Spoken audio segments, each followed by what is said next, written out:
Always remember.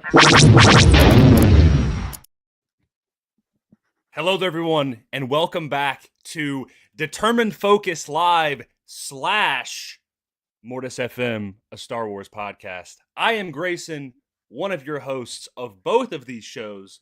With me are two of my co-hosts on the respective shows. Why don't we start off on the left and go to the middle, and then we'll talk about what we're talking about.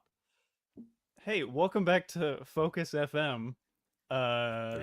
Trademark pending. I'm the other host only in Mortis FM and temporarily here today, Cole. Hi. And this gentleman right as I'm gesturing to the left of me. Very clearly. Whoa, it's almost I don't know why I expected my hand to go from one border to the other. Ow! That hurt, Cole. Oh, sorry. My bad.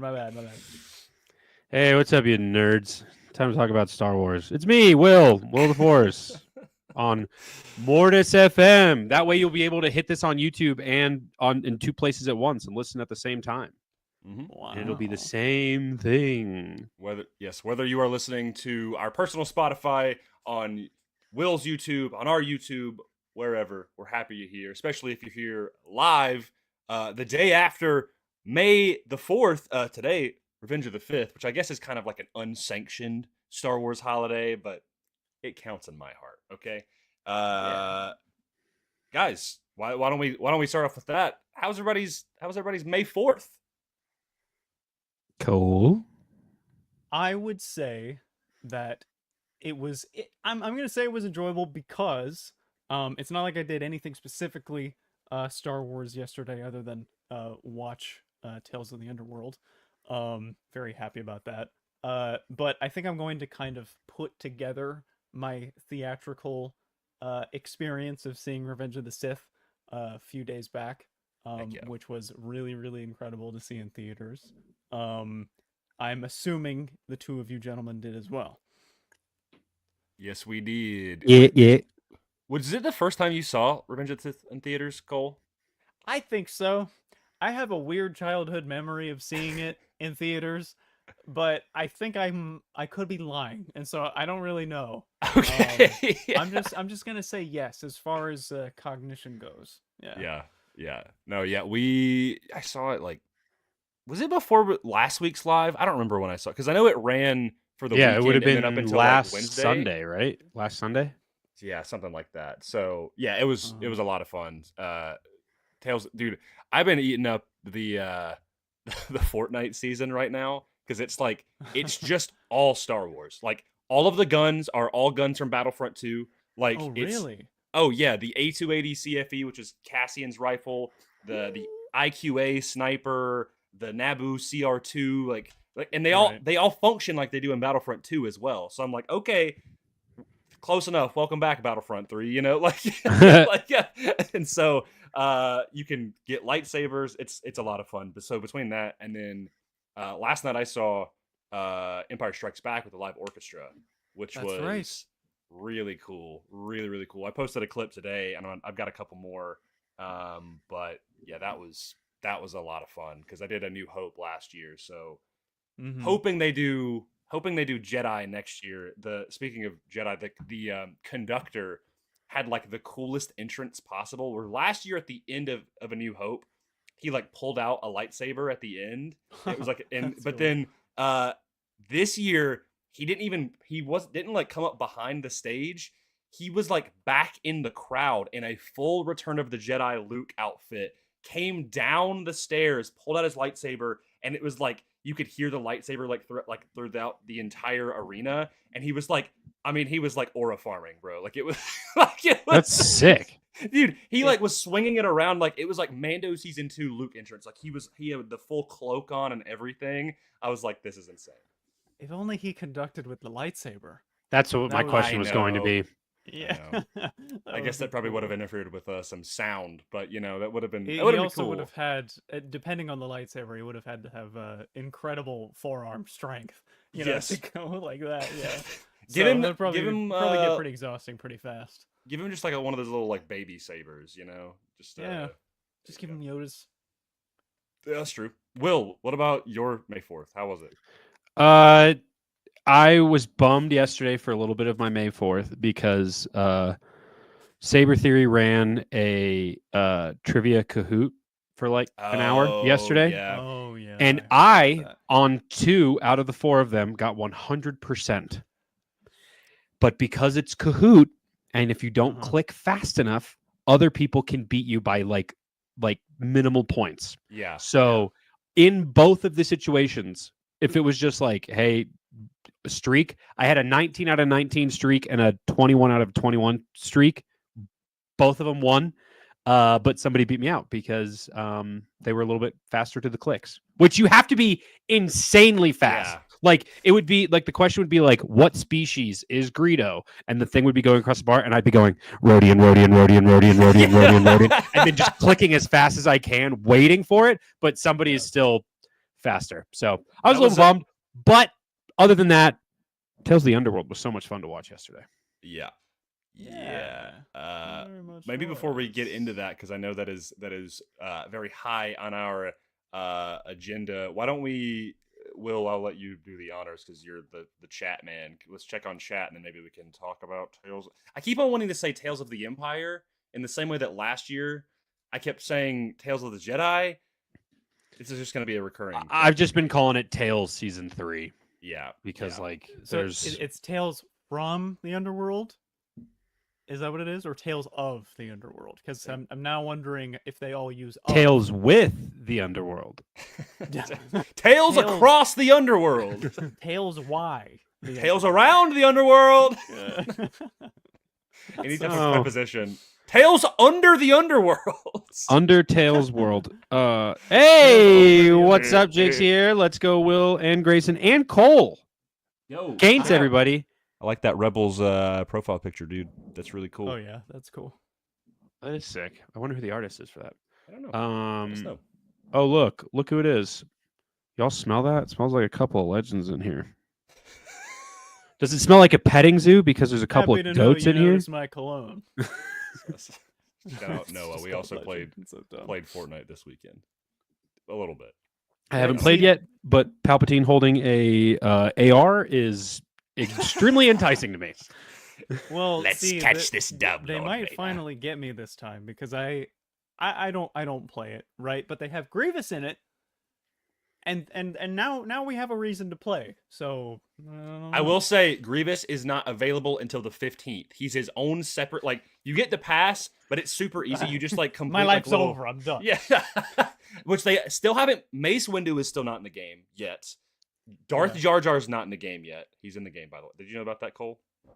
He's like isn't he like in the middle pretty much with the cover art? The right? one in the middle. Yeah. He's like I think they got Ahmed Best back to like do some voice lines too, which is pretty great. Yeah, Um, he was promoting it at Celebration. Yeah. Yeah. Oh, speaking of Celebration, we need to show off the drip. We got to shout out Connor. Oh yeah. Yeah. Which you can't see it, but hold on. Oh yeah, please show the prints.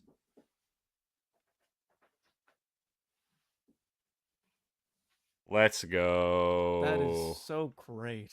Oh my Dude. god, that's awesome. Dude, I love that he's got like the gauntlet and it like wraps around some of his fingers, so it's just Yeah. man. So cool. And also picked up the Ahsoka print, and it's downstairs in the living room right now. Heck yeah. Looks so good. I wish, honestly, seeing them hung up, I wish I had gotten more of them. Like the Yoda one, the Vader one. Like, I wish I had gotten more of them. Mine isn't framed, but I can show it.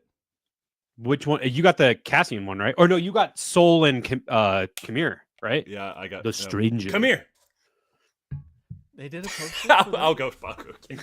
That's cool. Yeah, they did. They did one for almost every like current Star Wars project, except for I would think like Tales Dude. or not Tales. Oh my god, that looks awesome. Look at Yeah, this no, it's man's- crazy. Look at his arms, bro. Okay, but the way that they did his helmet is that's Very really cool. Oni. Yeah, I like the that. artist. Yeah. I'm blanking on his name. Incredible. He's. Oh so yeah. good. The interview that he did on stage on the live stage for Celebration was really actually cool. Yeah. Explaining it about like his dad and always wanting to be a part of Star Wars and making something this way. So when he got the badge art, it was like right before his father passed away too. So it was super meaningful to him. Oh, Yeah, it's like there's so much cool artistic culture that just seeps from Japan. Keep going in the chat. Ryan's here. Happy Monday. How is everybody? Ryan, we're good, dude. Appreciate you being here. Thank you. doing well. Starting off the week nice. Hey, guys. Star Wars. This is kind of a crazy one. Seth. What? What are you doing here? Yo, what's up? He said it twice too. Bunch of goats on my screen. Bunch of goats on my screen. Say it twice, dude. Like Timmy 2 times. It might be a virus. Check it out. Bunch of goats on my screen. Bunch of goats on my screen. Hey, what's up, other Will? I'm the other Will, but hey, what's up, dude? Padawan Pops is here. Happy 5th to those who celebrate. Tony's here. Wow, look at all the handsome, capital H handsome, capital H here. With here, yeah. Thanks, dude. Appreciate you being here. The Sabersmith cheers all, and Daniel Barry sports highlights. Dun-dun-dun-dun. Evening, gentlemen. Happy to have you. Yeah, but I mean, Revenge of the Fifth, but there's so much new Star Wars to talk about. Yeah, a lot, and approximately like 4 hours of it, roughly. So, Yeah, seriously. So, gentlemen, where do we start? Where do we start with this? Dude, and/or version of rock paper scissors. And then all of them go like, ah! Yeah. As soon as they finish doing that. That's good. Well, I think we should start off with the most recent. Start Yeah. off with a bang, and that is Tales of the Underworld. Our three episodes for Ventress, 3 episodes for Cad Bane. Which character do we want to talk about first? I'm gonna let y'all choose. I say we'll start with Ventress, because we probably just go as it presents itself to us. I mean, I'm fine with that. Chat, y'all have any preferences? Yeah. 30 seconds. Asajj versus Cad Bane. Which one do you want? Who would win? I actually would. Did they ever fight in Clone Wars? No. Did they ever interact in Clone Wars? I don't think so. I don't think so. That's kind of Can't weird. think of a time that they would have. I will say Ventress explaining like her backstory, like her just like logline Wikipedia 2 first sentences logline of her backstory to what's his name? What's the kid's name? Lyco. Lyco. When Yeah. she's just like, I was the assassin to Count Dooku. I killed many people that you probably knew, and then turned around and the kid was like, Yeah. Well, and that, Awesome. okay, Oh. let's jump straight into the Ventress Yeah. episodes. What did y'all think of them? Overall, like, first impressions, Sure, yeah. I think it was... I think it was enjoyable. It wasn't anything that I was like, oh my god, this is the best thing I've ever seen, It doesn't beat so far the Dooku arc in our Tales ventures still reigns supreme. But I think it was still fun. I really liked the fight choreography against the Inquisitor. oh That my was gosh. awesome. Dude, looks he was like- beautiful. I'm honestly kind of upset he's already gone. I mean, it's another Inquisitor, but like he was good, right? And we need, well, not we need, but like all of them are pretty bad, and he was pretty good. So Yeah. kudos to him. He was good until he wasn't. He was good until he won until he lost, as they say. So yeah. No, I thought the first 3 episodes were very enjoyable. I will say, to me, this is, I feel like, kind of the I don't want to say the burden. Burden is a strong word, but maybe the woe of Yeah, well, yeah, that's also true. Of Tales of the Jedi being the first one and having those Dooku episodes, and just like how, just in my opinion, crucial they are for that character and his development, and like the lore implications that I think, in the same way that Tales of the Empire was, where like again, this is stuff that's very cool. The Ventress episode specifically to me felt very much like this could be in a 4-episode miniseries of a comic book, you know? But like, I guess like it does break the revelation of like, oh, she's still alive. We get the continuation of what we get a little bit in Dark Disciple. But it definitely felt like a backdoor pilot for like, like a like they're like, and they ride off into the sunset for more adventures. And I was like, yeah, will we get those? Will that be in maybe Maul Shadow Lord? Which would be, I don't know. I mean, it really depends on what they would want to do with Shadow Lord, right? Because that one's definitely going to be a fully fledged series, and we all know that they're going to be doing a lot of interesting stuff in there. It's just, what are we going to be dealing with in regards to Maul? Like, is he going to have any specific I don't know, Ventress related stuff or the Path related stuff specifically? To be honest, I don't know if he would have any qualms with the Path, because he probably just wouldn't care. He'd go like, I'm busy. That's a distraction for the Emperor, you know? So why would I care? But it also, I mean, the implication is, at least from what I picked up, is like after this, they're not going to go after the Path anymore. Like they don't. Like it seems like, hey, I trust you now. We're good. We're chilling. But then again, Will, what did you think? You haven't expressed your thoughts yet. So I think I had more questions coming out of the Cad Bane arc than I did about the Asajj Ventress arc, only because this, outside of the Cad arc, the Asajj episodes felt very, they were all like one after another. There weren't any big like time jumps, at least comparatively to the stuff we've seen in the past. Like the Dooku arc, the Ahsoka arc specifically, even the stuff in Tales of the Empire, like there are some pretty major gaps. And this Asajj story felt pretty one after another outside of the resurrection on Dathomir. But like, to your point, Grayson, of it being kind of like a pilot, like a teaser pilot, I think that was my biggest issue with it. I loved it. I love Asajj Ventress as a character. I think she's incredibly captivating on screen. Anytime we get Asajj stuff, it's phenomenal. That's some of my favorite stuff of her in the Bad Batch. Her in the Clone Wars is phenomenal. I mean, even, I know it's a different character, kind of, but Asajj in Gendy's stuff is so much fun too. Like anytime Asajj is around, she's kind of like a Maul or a Cad Bane comparatively, or a Thrawn, where like they're just so much fun to watch as villains. Or Krennic, to talk about Andor, like just fun villains to have on screen. Like I said, my only big thing with the Asajj episodes was it kind of felt like one big half of an episode one, where like they got to the Path and they were like, okay, we're off. And I guess you can kind of assume that where she leaves to go is for the Bad Batch. But at the time of the Bad Batch, I know she doesn't really say anything about the Path, but she's like knows where to send Omega as a Force sensitive child. So at least for me, I would assume that she's had contact with the Path. And that's the big thing with me, is like, if it's part of this like oath that she has to have on her to be resurrected, where she can no longer go after the thing that she loves, Quinlan Vos.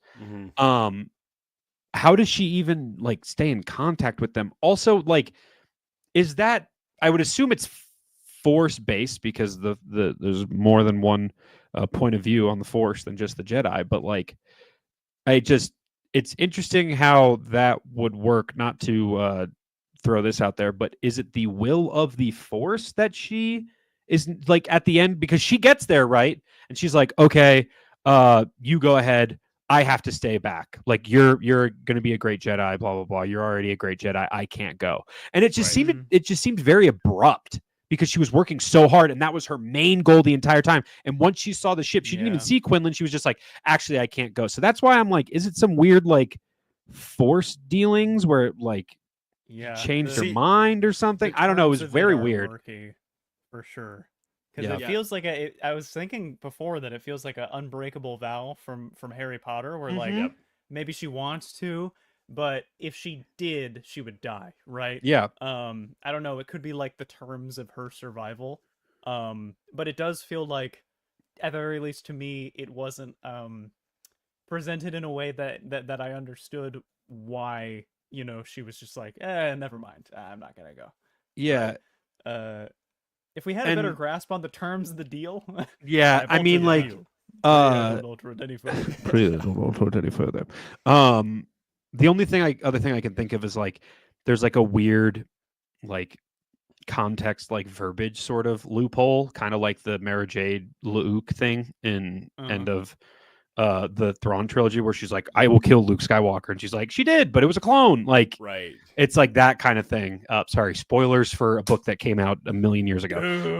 Hey, you can go watch our 6-part coverage of that, which was Yep. probably 12 hours worth of content. But Yep. But yeah, it was just, that was the only thing that kind of bummed me. I do love to see the like low key redeemed kind of aggressive Asajj, where Mhm. like even at the end where she says, when she thinks she leaves, like she says, "May the force be with you," which is like, Mhm. that's wild. When she said Um, that actually kind of got me a little bit emotional. It was I awesome. I was like, Yeah. oh, that's some really big character development for her. That's my favorite part from that arc Yeah. by Well, far. It serves as a kind of similar thing that everything with Ahsoka these days, and even Maul, right? For us, we've like grown up with these characters, and so to kind of see them progress in such a way that so incredibly detracts from what we were introduced to them as, it is kind of emotional because you've kind of been with them on that journey. Yeah. And yeah, it was this arc with her amazing. Not really, like nothing really broke a lot of ground there, but I liked the animation, and I Yes. thought that it was funny, and I thought that it was entertaining, and it makes me want to see what happens with Asajj next, because they're definitely leading up to something. I feel like if Absolutely. they Yeah. were going to do any more fulfillment with her arc, and it wasn't in this, then they would have like probably completed it there, kind of like how they did with Barriss, Sure. at least as far as we can tell. So I have a feeling that they're doing something else with Ventress. At least I hope Yeah. so. They will. Yes. Here's a lore question for you guys, since you guys are some lore junkies. Is the oath or the curse or the prophecy, whatever you want to call it, that Asajj takes to come back from the dead, the same thing that all of the dead will take for the when Thrawn goes to Dathomir in Ahsoka season 2? Oh. Well, that could be interesting as well, because it's specifically tied to, like, we hear Mother Talzin's voice. That's my in- question. these are the- Specifically, it was Mother Oh. Talzin, and I was like, and these are that's those are the great mothers, you know. Yep. And they're going to Dathomir specifically, almost Yep. like, because, like, what did they call it in Dark Disciple? Is it just called like the Living Waters or something? Like, Yeah, or no, something maybe, like or that. maybe that's in Mando. One of the same, whatever. Oh It's- yeah, the living waters are in Mandalorian. Hold It on. just it was like just some water. Okay, pool, well, bro. well, what are the terms on being able to get this to happen? Because I see what you're saying, but imagine like Thrawn puts all of the bodies in, and each one at a time he's like, "I love you, I love you, I love you." You know, like if it's all like love based spells. So I definitely think you're onto something, and I think it absolutely has The- something to do with this. The water of life is what it's called on. Oh, yeah. Sorry, not yeah, that not it's the living waters, the waters of life. Well, then wait, where have I heard the living waters then before? It's I've in heard that Mando, right? before. Mando Yeah, season 3. that's on Mandalore. Oh yeah, there's a lot of lively waters, huh? Yeah, there's Why don't we water just be do the living, dead man. waters, I guess. I don't know. The water of living. Oh, yeah, like it's just regular The- water. The alive water. I could see it though. I mean, but it also is a thing of like the whole like resurrection with Night Sisters. We still don't really. I mean, maybe we never will get a defined rule of it, but like when you've got like the zombie Night Sisters and Clone Wars, but then you've got Marok, where like he very much is like still alive, but like almost like he's like a Morgan Elsbeth used him as like a necromancy, right? He Like seems more like a vampire's thrall. right, exactly. Like he's still alive and he still talks, but he's not like he kind of and then like, but it seems like Ventress is very much like alive, Yeah. Yeah.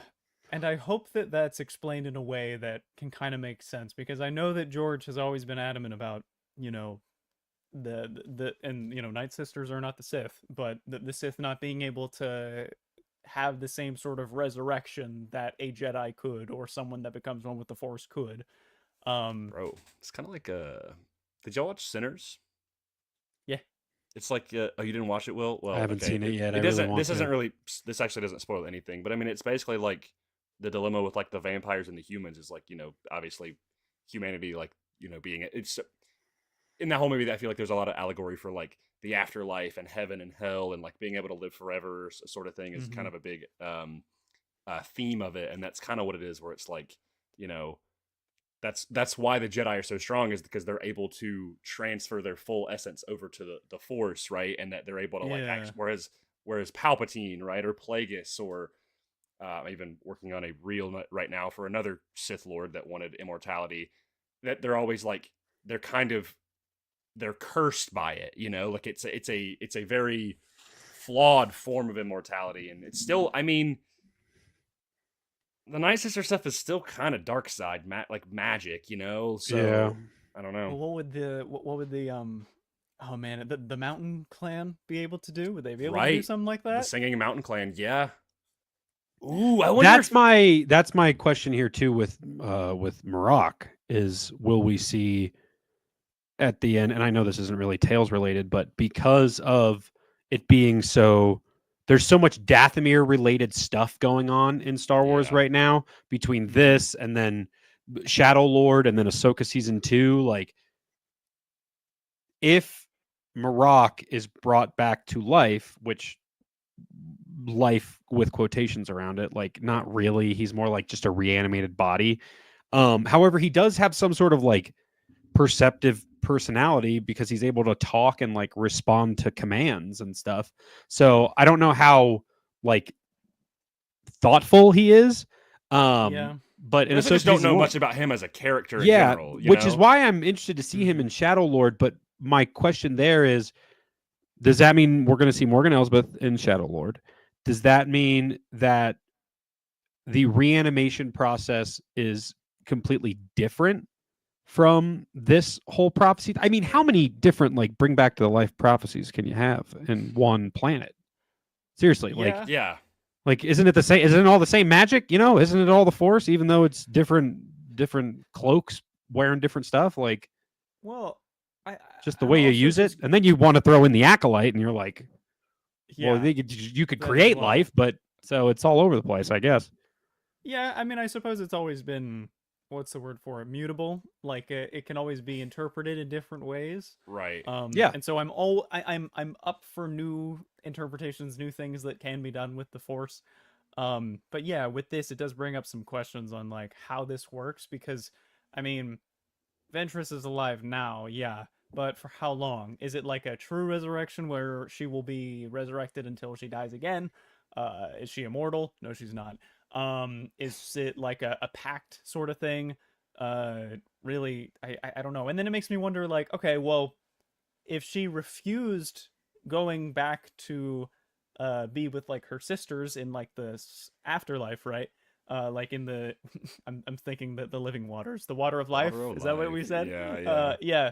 If she refused that, then does that mean that when she dies again, she's not going to be able to go? Yeah, that's a good question.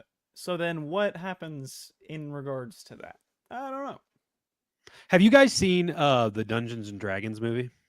Yes. I wish, but I oh, dude, Cole, you'll love it. It's so I guess good. all it's actually a lot of fun. Fun. Be able to see something at the same time, Yeah. unless it's Star Wars. Yeah, it's a lot of fun, but there's a portion in it where they have to like reanimate a bunch of soldiers that die on this battlefield Bro. to get information, and it's such like a like a Jack Black comedy moment where they like keep Yes. reanimating these skeletons, and after Uh-huh. you ask them what like 4 or 5 questions, they Yes. die, and Yeah. they keep forgetting to ask the skeletons the last question, so they walk away and they're like, oh wait, hey, what's your favorite sandwich? And they're like, I don't know, peanut butter, and then the thing dies. But like that's where I'm interested to see if the reanimation stuff has anything to do not with Dungeons and Dragons, but like maybe Shadow Lord, because Sam Witwer's Sam involved. Witwer, yeah. But like where they have a specific purpose and they can't actually die until they fulfill that purpose. Mm-hmm. Like where they're kind of a haunt in that situation, where they're given like, this is what you will be doing and you will serve me, and until they die serving them in that and they complete their task, they can't really, what's the opposite of reanimate? Deanimate? Like Disintegrate. Yeah. uh, Fart like Maroc. yeah. Well, there's a lot of things that happen weird with this resurrection, because for one, she resurrects further in time. So it skips like Oh, what, yeah, a it year does, or so. because, like, maybe there's, like, grass. Whoa. There's like grass Um, growing and stuff. Yeah. That's true. But also like all of the magic in that chamber is pretty much gone when she reanimates. Mm-hmm. Mhm. And so then I'm wondering what happened in there. Is that when Grievous goes to Dathomir and the whole thing with Morgan Elsbeth in Tales of the Empire happens, where he kind of just obliterates the Night Sisters? It's What possible season- because he did go back again. I had once been confused about this. He went there once, and that's when Asajj was there, and that's when he took down most of them. But then he came back Yeah. again, and so I'm thinking that could have been when it happened. But When I did don't know. yeah, we talked about this last year. I remember this, Cole. You broached this to me. When did he? Mhm. Why did he go back? It was like a continuing assignment from Palpatine, that Palpatine was like, you gotta make sure that they're all gone, because Mother Oh. Talzin's dangerous, all right, and I don't even know what this dark That's side true. magic is. Just get rid of her. 'Cause Talzin- right? So Talzin is also killed in the Son of Dathomir comic, right? Yeah. yeah, pretty sure. she just disappears during Grievous's assault. Right. But she's killed in the Son of Dathomir comic, and I think after that, then Maybe Palpatine he- sends him there. Okay. To continue finishing the job, because there were still stragglers and stuff like that. That makes sense. Yeah, Will. Here's a very wonky connection here. Obviously, Palpatine would not enjoy or want the information of how to reanimate life, right? Because he would be able to test with it and see if he could use it for some sort of cloning. That's his whole thing. Darth Plagueis, all of that. If in between the first assault on Dathomir with Grievous and the second assault on Dathomir with Grievous, if in the middle there is when Asajj is thrown in and like going to start being reanimated, if she's in the pool there, maybe she's in the water of life for that duration, or at some point there just before that second one, which is why Palpatine never figures it out, because if he had known Asajj was in the waters and saw her get reanimated, she probably would have been a bigger target for the Empire. Yeah. Of like, hey, this is just a person who's died and was able to get resurrected, which is kind of my whole deal. Mhm. I have heard the tragedy of Darth Plagueis the Wise. It's my fault. I want to figure that out. Yeah. So Of not course I know. knowing, it's me. But yeah, I just think that she would be such a bigger target. But that's a very interesting thing to connect it with another season of Tales, if that was why, because it makes sense why everything is like burned and overgrown and obviously like looks uninhabited when she Yeah, comes out of the 'cause water. No one to take care of it anymore. And I it's mean, got to be if after Order anything- 66 too. Right. Yeah. If anything, it is ironic because Palpatine, in his efforts to conduct more cultural genocide as he does, destroyed yet another thing that could have led him to figuring out true reanimation. Yep. So yeah, I feel like that's probably what happened. But then like, as to why I was bringing it up, why was there a time skip in the first place? Why wasn't it instantaneous? Why wasn't it like a I don't know. I mean, is it a process? Did someone have to take care of it? Was it delayed because of an attack? I don't know. Yeah. Could it have been a part of the deal of losing the one that she cares about? Because when she reanimates, Quinlan's like already either dead and gone or very far away. You know, I don't know.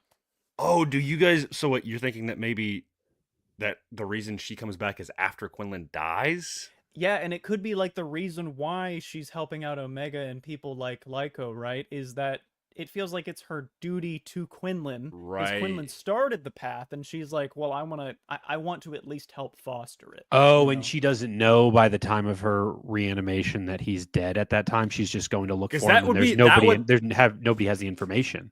Yeah, it That could would- be very sad. That would also make sense because I mean that would truly prevent her from ever being with him. Yeah, that he's already Yeah. dead. Yeah. That's cool. I actually kind Mm. of like that a lot. I do as well. It also is interesting, especially because you think about the timeline of like, okay, when Dark Disciple happens, that's roughly within a year of Revenge of the Sith. We don't really know what season it was going to take place in, but roughly in that time period. Then that thing happens. Then she gets put in the waters. Then there's a time jump, and we know in Bad Batch, it's still the TK troopers running around, but Yep. in this, they're full stormtroopers. So Love It's- seeing him, by the way. yes, dude, it was very Yeah. nice. Blown, baby. Love hearing that voice Oh, too. yeah. The troopers. We need to see some identification. Yep. You know, you just always got the. It's, Welcome to Toonami. Oh, David Collins was the voice of somebody in one of the first two episodes. And I'm blanking. Oh, he was the voice of one of the Imperial dudes in the second episode when Heisinger and Lots Razi Okay. Yeah, actually, that brings up just a nice little talking point there. I loved seeing Dude, Heisinger just bro. in action, man. So cool. For one, I'm so glad that he wasn't killed. I Yeah. thought that he was gonna get killed, and I was gonna be done poorly yet again. But you got to see a lot of really cool droid action. Honestly, kind of cockamamie too, because like he was just running on that ginormous Dude, I know. like I ball just Figured spinning you would around. like him because he's so Yeah. grievous coated, dude. Yeah, like, very with the whole like spider crawling, but then Yeah. also when he Oh, was yeah. getting shot by the Imperials, the animation, by the way, really great. He would slowly shut down and then kind of power back up and start Yeah. tuning again. So That's sick, that kind dude. of droid stuff that I really love to see. So If there's one thing that Cole loves, it is sick ass droids, and Heisinger provided. Heisinger is like a Grievous IG-11 or IG-88. Yep. mixture. Literally, I mean, even like he had the two Yeah. blasters was like spinning around. I'm Yep. like, okay. And it's also is always kind of cool to me because Heisinger was supposed to be in Star Wars 1313. yeah. So I don't know if this was intentional, okay? But when they was it a dude or whatever? They're going with Heisinger and Laws to the ship, and Heisinger's dragging that guy that they took Yeah. out. He has the same pose as the Heisinger type droid does when the droid is carrying the little like container at the beginning of 1313. It's the same like kind of arch to the side as it drags the container with the Trandoshan in it at the beginning of the gameplay overview. Okay. And I was like, if that's an intentional nod, that's actually really cool. Do you think David uh, Collins worked on 1313? Oh, dude, for sure. Yeah, Probably. Yeah. Man, I wish David Collins was going to Rebel ScumCon. I know, dude. I know. I wish Cole was going to Rebel ScumCon. Yeah, but talk about people on the list. Yeah.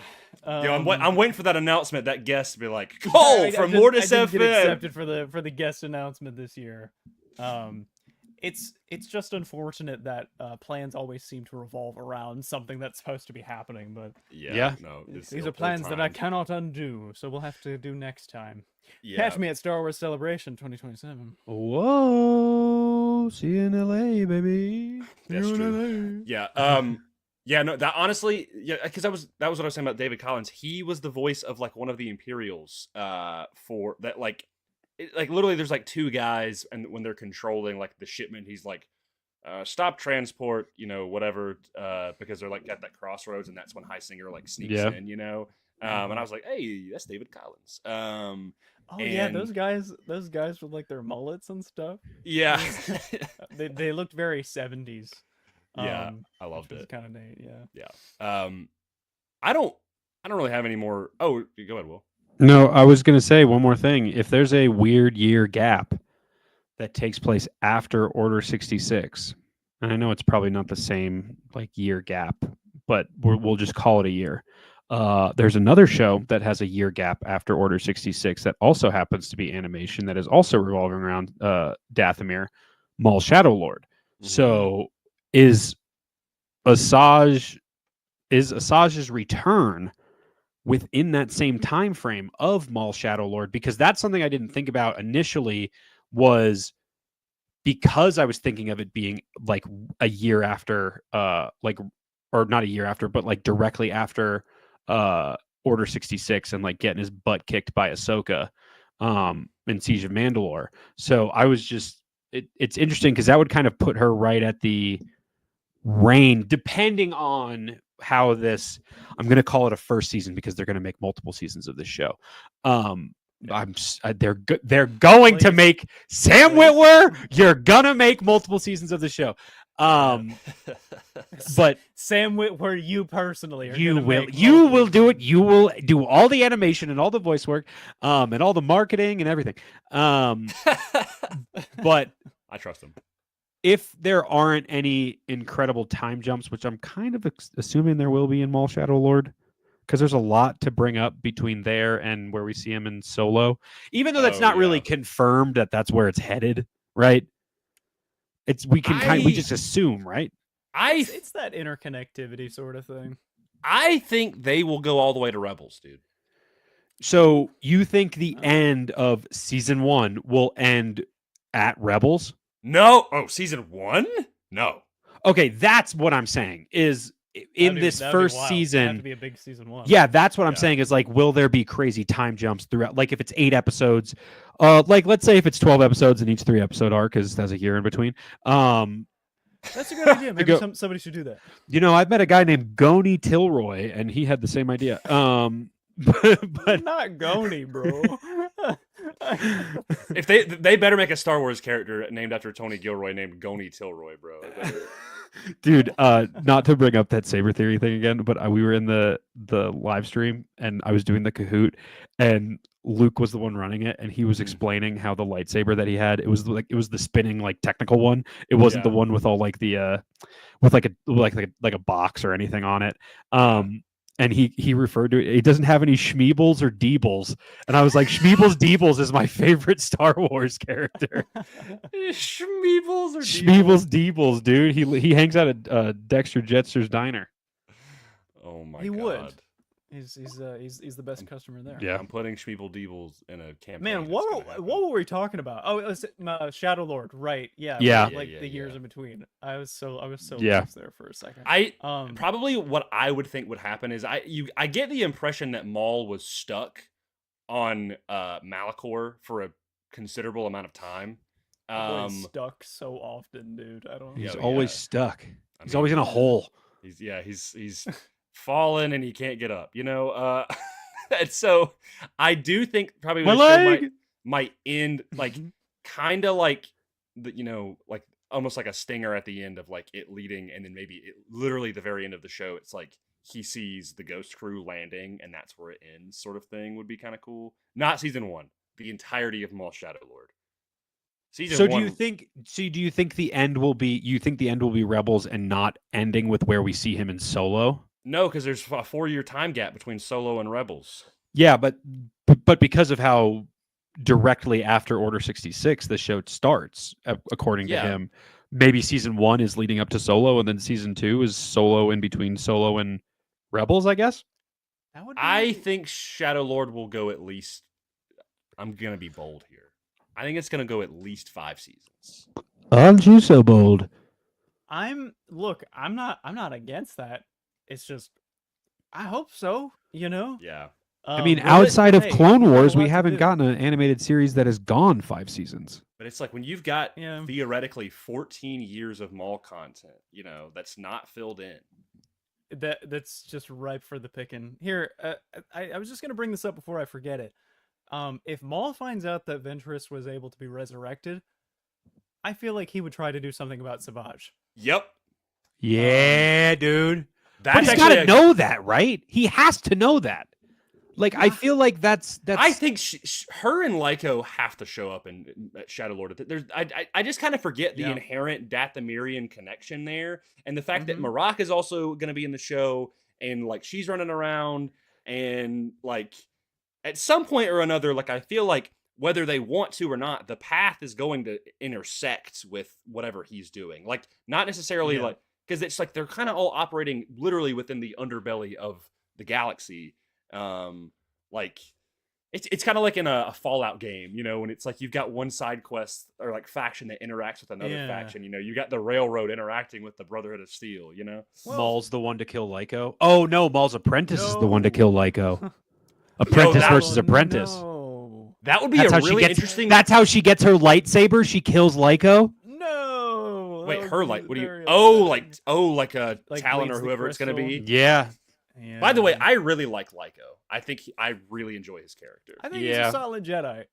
It was very comedic when like that dude had died, and he was like, "Yes, it's very sad for there to be just a needless loss of life." You know, just very hamming it up as a Jedi. Yeah. But I could see him being one of those yet again like younger characters that end up playing a role later on in the way future. If he doesn't die, we'll see. Yeah.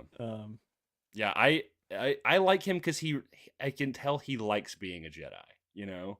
And I love a character that like wants to be good for the sake of being good, you know? Like, and I'm like, that's maybe it's a little cookie cutter, but like I don't feel like you get that a whole lot of times, you know? Like and so I've been having a lot of rugged characters recently. So and listen, I love me a good rugged character, but granted, also Lyco just straight up that Inquisitor right in the back, just like done. So, by the way, if someone mentions that lightsaber stabs don't kill anybody one more time, I'm gonna lose it. It literally happened in these. Okay. Well, that was because it was two lightsabers at the same time. Oh my god! You have to think if one lightsaber can't do it, two in the same area. Come on, it's just anatomy, and we all know the anatomy of space aliens in Star Wars, right? We're all and it's totally not like Cal Kestis and Sabine got stabbed right here, whereas Qui-Gon Jinn got stabbed right here and was on the floor for a good 10 minutes. Anyway.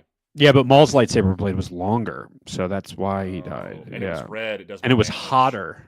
It also had a higher stat block, so it did a lot of over damage. So it just took him out. You know? It had a higher midi-chlorian count. Yeah, like in Sekiro, he broke his posture and got a killing blow, whereas so. Yeah. I think honestly, last thing I'm going to say about Tales of the Underworld is, well, no. Well, until we talk about the Cad Bane art, but when I say Tales of the Underworld, I mean the Asajj part. The last thing I'll say about this Asajj part, and it's kind of to lead us into the Cad Bane thing. Dude, every time we are removed from Star Wars animation and we get a new anything that's Star Wars animation, when you turn it on, it is gorgeous. Dude. Every time it is gorgeous. The lighting, the graphics, the character design, the sound design, they are firing on all cylinders at all times at Lucasfilm Animation. It is, I am so, within 3 minutes of the first Asajj episode, I was like, I cannot wait for Shadow Lord just to get something else that's animated, because it is a buffet for the eyes when it comes to how it looks. If I could chime in about like us and we're going to talk about Andor in a second, and I think Andor has a very distinct visual style that adds a lot to Star Wars. However, I think why animation resonates with so many people is because whether it's Clone Wars, whether it's Rebels, whether it's these shows, whatever, how good the animation looks and the planets and the aliens that are scattered about in the background and the sound design, it is, in my opinion, the most quintessentially classic feeling Star Wars. I'm just like, I just feel like I'm watching good old Star Wars. That's why, like, when there's a going back to Bad Batch, when again, the animation also just looks impeccable in that show. Even when there's an episode that's like it's kind of, filler or however you want to describe it, it's made up for the fact that it has really cool environments and really fun little set pieces, and it's a fun adventure of the week. Like, I think about that episode like in season 3 where it was Hunter, Wrecker, and Finnick, and they were on that like swamp planet, and I was like, That was it's That a was fun fun. episode. It didn't really do a whole lot, but I was like, it felt like Star Wars. It was a fun little just like romp of the week, and Yeah. it's I thought Fennec was who was going to pop up when Asajj was going to find a female bounty hunter. Yeah, I me was too. I was really thinking Yeah. it was going to be Fennec. Me too. And I mean, honestly, this arc kind of does the same thing with like the adventure of the week sort of thing. But at least in terms of like the third episode, I would say. But it does so. These sorts of things are like honestly just little vignettes or anecdotes that make you enjoy the series more. Because I mean, yes, would we have loved to see pure plot? I mean, yeah, if it's really good, absolutely. But there are these little, I don't know what's the word for it, just kind of tangential adventures that really make the story. They sell the story. They bring us more exciting parts of Star Wars that you don't usually get to see. You know, you get to see Laz and Heisinger pulling off this little heist, and then you see this crippled separatist war hero, which is like who has a lot of respect for Ventress, and like I don't know, that was a cool story there, and you got to see a lot of you got to see good potential for Lyko as well, maintaining himself as a Jedi after Order 66, which was very cool. And also, by the way, that third episode is called One Warrior to Another. Yeah, which immediately makes you think of Maul with previously One Warrior to Another. Yeah, literally. That was what I was like. That was an interesting word or verbiage choice. But also these 6 episodes specifically, reason they also connected with me very well, despite them.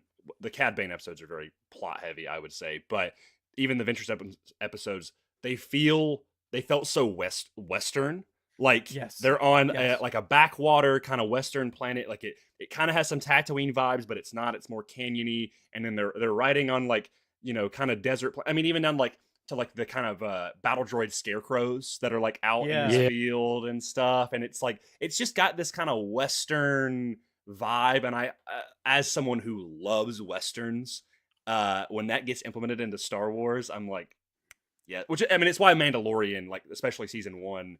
And even season 2 is some of my favorites, where like they just feel so classic Star Wars, you know, and they just put those little sprinkles in there. But it's why Cad Bane is one of the coolest Star Wars characters of all time. Yeah, I was gonna say, speaking of like Western inspirations, we now have a 3-episode Cad Bane arc for Tales of the Underworld. So much fun, bro. Colby. His name is Colby. Yeah. Good old Colby cheese over here. Pow, Colby Jack, baby. So you never hear Bane either in his first name. It's just Colby. So I'm imagining him. He just hears about Darth Bane. He's like, cool. He just kind of adds that to the end. That sounds like one bad dude. He watched The Dark Knight Rises and he was like, I like that.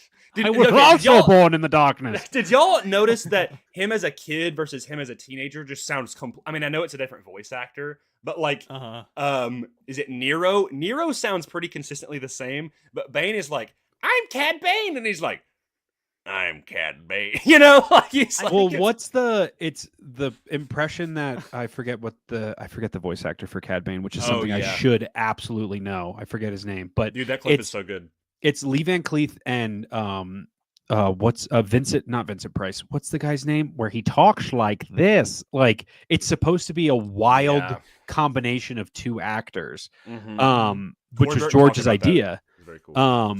But like I feel like you can't really think of that as a child. No. Like, to do 2 actors put together to become a weird space alien cowboy and then go, okay, what does that guy sound like when he's 8 years old? You're like, yeah, he has a little bit of the drawl to his voice. Yeah. But that's about it. And you can definitely tell that it was influenced by the people that he was hanging out with. Right. Absolutely. Which that's interesting to be said is that his whole gimmick with the toothpick and the hat was not his own, you know, taking it from a Duros called Laszlo. Yeah, dude, I think you're about to say it, Will. Yeah, it's the best Indiana Jones movie, dude. Yeah. Let's go. It's Last Crusade. I think it was. I'm blanking on his username. He's friends. River Phoenix. No, Yes, I know River Phoenix. Thank you. Same No, music. Joaquin Phoenix. yeah, there's a content creator. I think is it the indie guy or that indie guy? Yeah. He posted that recently, and I was like, yeah, obviously, like it's super inspired by Last Crusade. But yeah, these episodes were extremely Western soap opera-y, like in the best way, you know. Mhm. All right, listen, I just got to get this out of the way. Cad Bane as a kid, right? That's what that's Yeah. what it is. That's Yeah. what I'm saying. That's sad. Yeah. It's because honestly, he looked like he had a moment where he was gonna reach out to the kid, Yeah. but he didn't. I was talking to someone yesterday, and what I think is so beautiful is like with him hanging out with those people, the idea of like vengeance or maybe justice in his eyes took over him so blindly, which is obviously like a theme a lot in Star Wars, that like Cad Bane could have lived a very different life, you know? Yeah. Like, and it was that one twist of fate that, like, because he was so dead set on killing his old friend, that it straight up, I mean, it literally, you can't even really feel bad for Cad, because he kind of just does it to himself. Like, he didn't have to go after, he didn't have to go after the marshal, you know, to get Laszlo, but he did. And then it not only injures, I'm blanking on his lady friend, his baby mama's name. God, what was her name? Oh my god. Oh my god. Does it start with an Ari? Oh yes, it is Arta. like, yeah, it's like Area I'm yeah. smashing it in. or Cad Bane girlfriend. That's just what I'm typing. Aaron. Thank you, Aaron. Sabersmith. Thank you. Aaron, okay, yeah. Yes, of course. Yeah, I knew it was ARI something. Yeah.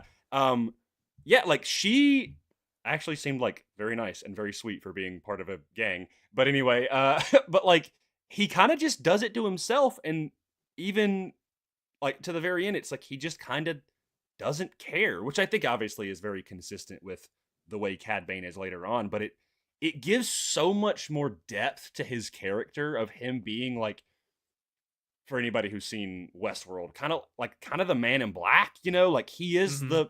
he is the evil gunslinger. Like he's Yeah. the guy. He's like he had Yeah. this upbringing, but he neglected it only because he wanted vengeance, and then he wanted power, he wanted money, and that's all he cared about. I mean, truly didn't even care about killing his childhood best friend. It's just, I was like, bro, this is some modern mythology right here. It's so good. Do you guys watch a lot of old westerns? Like old Not- spaghetti westerns? I haven't watched a lot of old ones, but I am familiar with it. So this it. It's good. this third episode is pretty much to a T High Noon with Gary Cooper.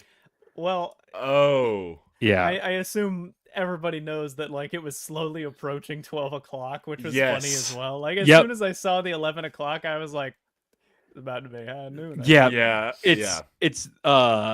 It's literally the exact same thing, dude. It's a sheriff. He's about to retire, but I mean, I guess he's not about to retire in this, but he's about to retire, and then literally the day before he's about to retire, he finds out that a prisoner he sent away to jail has escaped, and then they have a battle at high noon in the streets. It's like, dude. Same even the bandits had like blaster repeater rifles, dude, Like, so Yeah. cool. yeah. Yeah. Like I loved it. Also, weirdly, the city was kind of like Queens or Brooklyn, where like I Yeah. love that it had like the Yeah. subway, like, or like the train up, or the roads, but like the trains up top.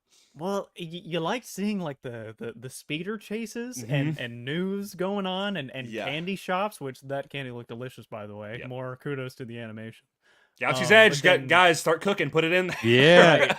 Was Exactly. And was so- that technically Duros? Was yeah, that that's what I was gonna ask. Like, I'm assuming maybe. There's a lot. I mean, there's like over like half of the people are Duros people. So Mm-hmm. like I'm not gonna say like that it is Duros because there's Duros people there. There's a bunch of different species everywhere, but like But the population seemed predominantly Duros, right? Yeah. So at the very it least, says he does hail from the planet Duro, and on the Star Wars databank, no less, not even Wikipedia. So I'm going to assume yes, that is, and he was born 62 BBY. dude, it is crazy how all three of those episodes are so before the Phantom Menace. Yep. I did think about it. Okay, 62 BBY. I mean, I don't know how old he's supposed to be, but I did assume I was like maybe the last one is like after Phantom Menace, but before Attack of the Clones. He's but, like 45 in the Clone Wars. Yeah, because if he's 62 by A New Hope, that means in Book of Boba Fett he's like what, like kind of close to 70. He's like 66, 67 or something like that. So yeah, and I mean I'm assuming Duros can obviously age a little bit longer, maybe not like Yoda length, but bro, Cad Bane is so cool, man. So God. cool. I was curious it literally already updated on the updated on Wikipedia. It says formerly known as Colby. That's great. It's a very Western name as well. Yep.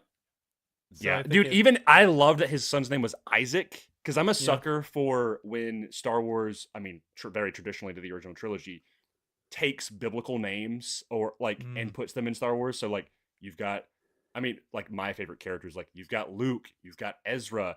Dude, Starkiller was originally going to be called, his real name was originally going to be Jacob, which and so like I love that. So that but I feel like Isaac is also again very Western, you know, to be like, oh, there's some kid named Isaac, and I love that like the layering of like he's coming back. Oh, there's a kid. Oh, that's definitely Nero and Aaron's kid, right? That's got to be, or at least it's his kid.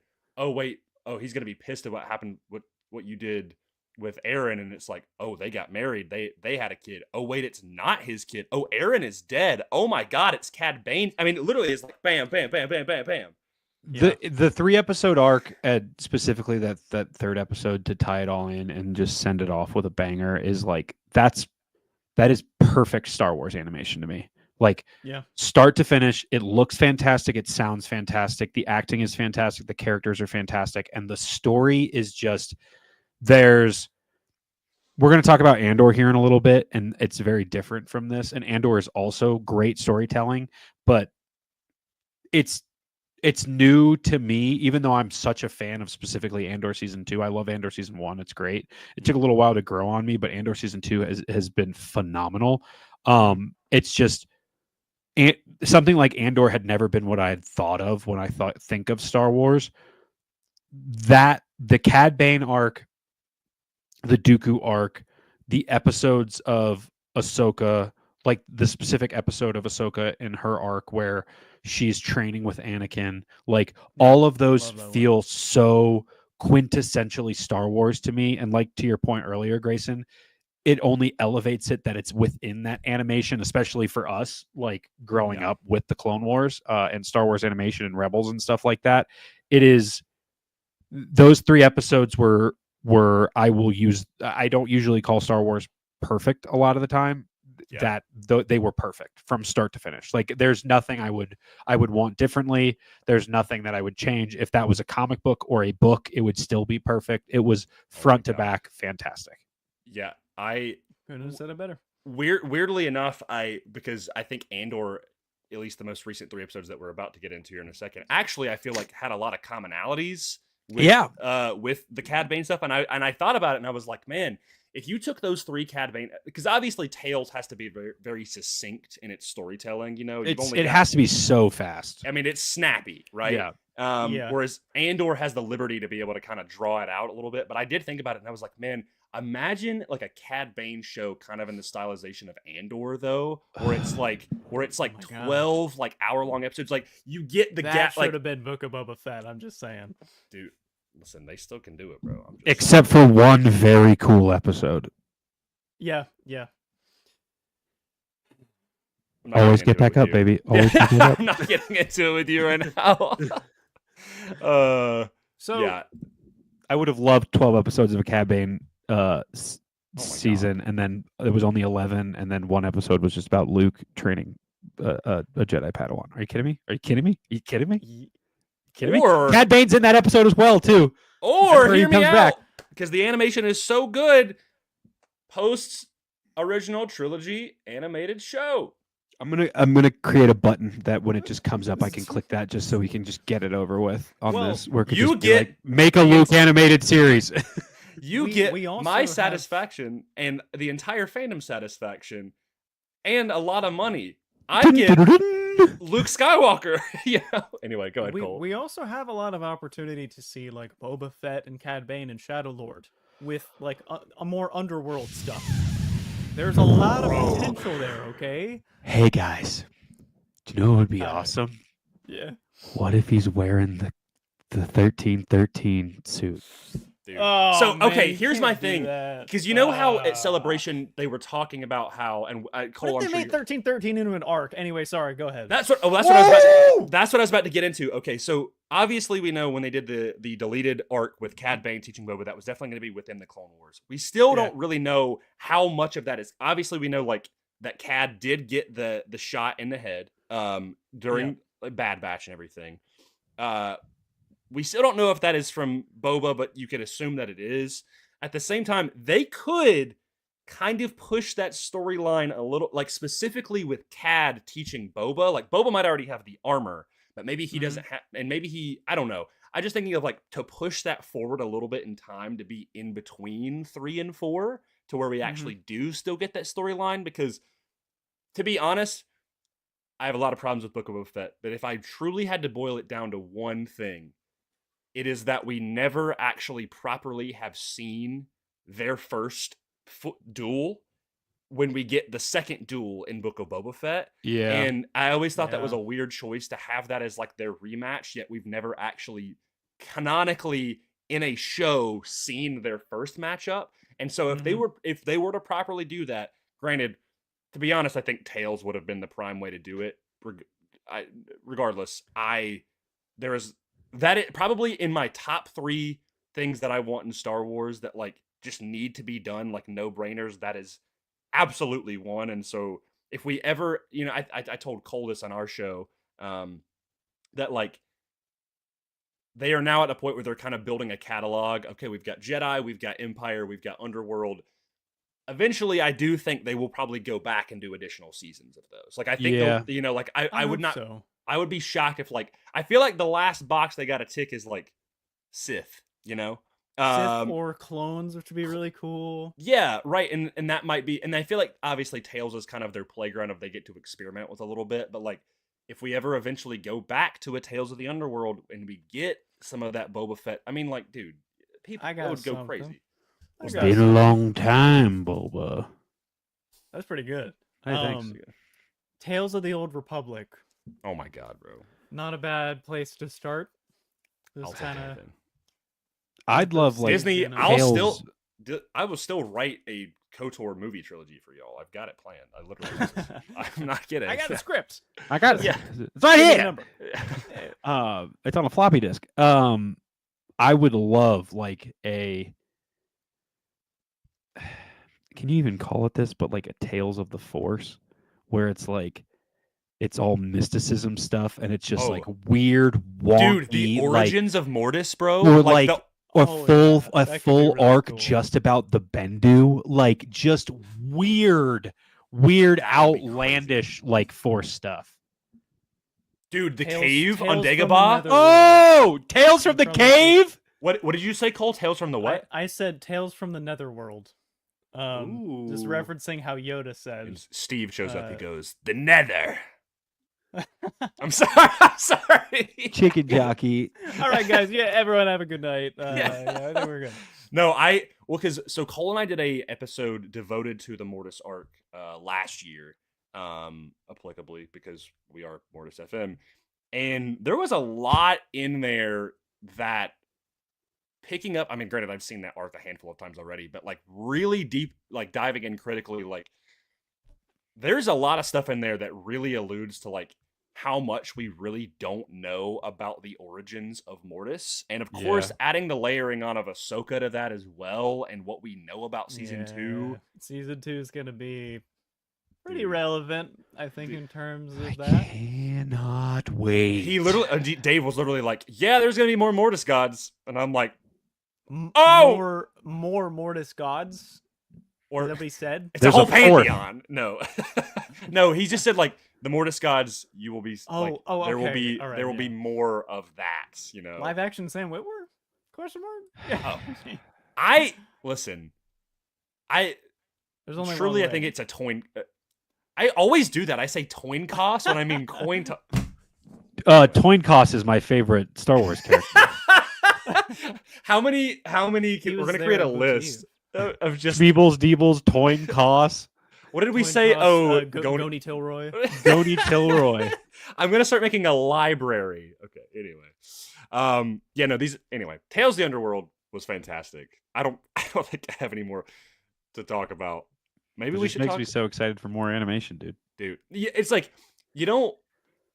It's been over a year since Bad Batch ended, and I'm like, man, I just love animation, dude. Yep. I have a controversial question Okay. that I wanted to ask you about this, but I'm not sure if maybe we should save it to the chat pack and just move on. But since we're talking about animation, I'm curious as to what you guys think. Just put it out. Given how, I don't know, the animation has gotten so good at an exponential rate over the past couple of years, at what point, if it hasn't been already, does animation become the definitive way to tell Star Wars stories? There are a lot of people that believe it is, and honestly, I'm quoting Starkiller here. He's like, there's a part in there's a part in Starkiller. He's just like, yeah, I'm beginning to agree with you. No, it's Luke. It's Luke. He says it in Empire Strikes Back. I think Starkiller Yeah. also says it at some point. But yeah, when he's like, it's in Empire Strikes Back. He's like, I don't think that's a crazy take, to be honest. It's only because, and I mean, like, look, we all love Star Wars on the big screen. We all love live action Star Wars. It's what started the whole thing, right? But we have been able to see so many great things through animation here, and I feel like the Cad Bane story arc has been a really good example of that. Because Yes. even though I know it could have been done well in live action, it's a lot more digestible in animation. And I'm really excited for Shadow Lord. That's all I'm gonna say in regards to that. Dude. Not to get political or even like half partial political here, but with the Oh yes. potential of 100% tariffs being imposed on anything that is Yeah. shot outside of the United States, that will make live action incredibly expensive. And as Yeah. much as I would have a monumental historic crash out if something was to get touched in Ahsoka season 2 because of this. Oh my God, dude. And I don't even want to talk about the MCU here, but like if something was to happen, Star Wars live action is so rooted in shooting overseas. And I know like London, Return of the yeah. Jedi with Endor and everything, but like Tunisia and Tatooine is they have the same spot in Tatooine in Tunisia that they go to for Tatooine all the time whenever they go there. Yeah. Yep. Think about how much Andor was shot in other countries. Oh, it's Ahsoka's in overseas right now. They're in what, Wales, right? Yep. So that's my thing, where That's I would funny, hate the for space something like whales. that to affect it. Space whales. They're in Purgle. I would hate for something like that to affect something that I am so excited for Ahsoka season 2. It's Yeah. anytime I think about it, I'm like, oh, I can't wait. It's like being a little kid and Christmas Yeah. morning's coming. Right. Feel the same way about Maul Shadow Lord as well. But if they did have to pivot to animation, I think at this point it would be an absolute win for all of the fans of Star Wars who are fans of Star Wars animation. And I think now everybody who's our age is such a fan of Star Wars animation that they don't separate the two. I feel like they're the dwindling group of, oh, that's animation, that's a kid's show. Like with Rebels or even Clone Wars, how people still say that. I feel like that is the minority of the minority nowadays when it comes to Yeah. fans. Yeah. Now everybody just not only refers to it as required watching, but it is most of, like I have 3 Star Wars tattoos and one of them is from Clone Wars. Like Mhm. it is so Yeah. important to the entirety of Star Wars in lore building. And I mean, you talk about Clone Wars, it's what, all 6 seasons outside of the 7th season is, well, not necessarily, but more like removed, is all George. So it Yeah. feels like the OT. It feels like the original 6 saga. Like I mean, there's a even reason the why stuff it's that so he's doing- important. Yeah. Yeah, even it's still stuff that George and Dave made a long time ago. Oh my gosh, know? you listened to the interview of Sam Witwer talking about how the stuff Yeah. that George and Dave had planned for Maul and how that's been trickling into Maul Shadow Lord. Like, Yep. I want those behind the scenes clip. I wish we lived 10 years ago and there were still DVDs and Blu-rays where they would put that stuff on there, Dude, where I they got would the be That was like, always fun. Yeah. I got the Blu-rays for Rebels this weekend. The first 3 seasons, I found them on a whim, and Hey. like, so cool. dude, the behind the scenes on there were $8 a season. Sadly, they never made one for season 4. Bruh. What?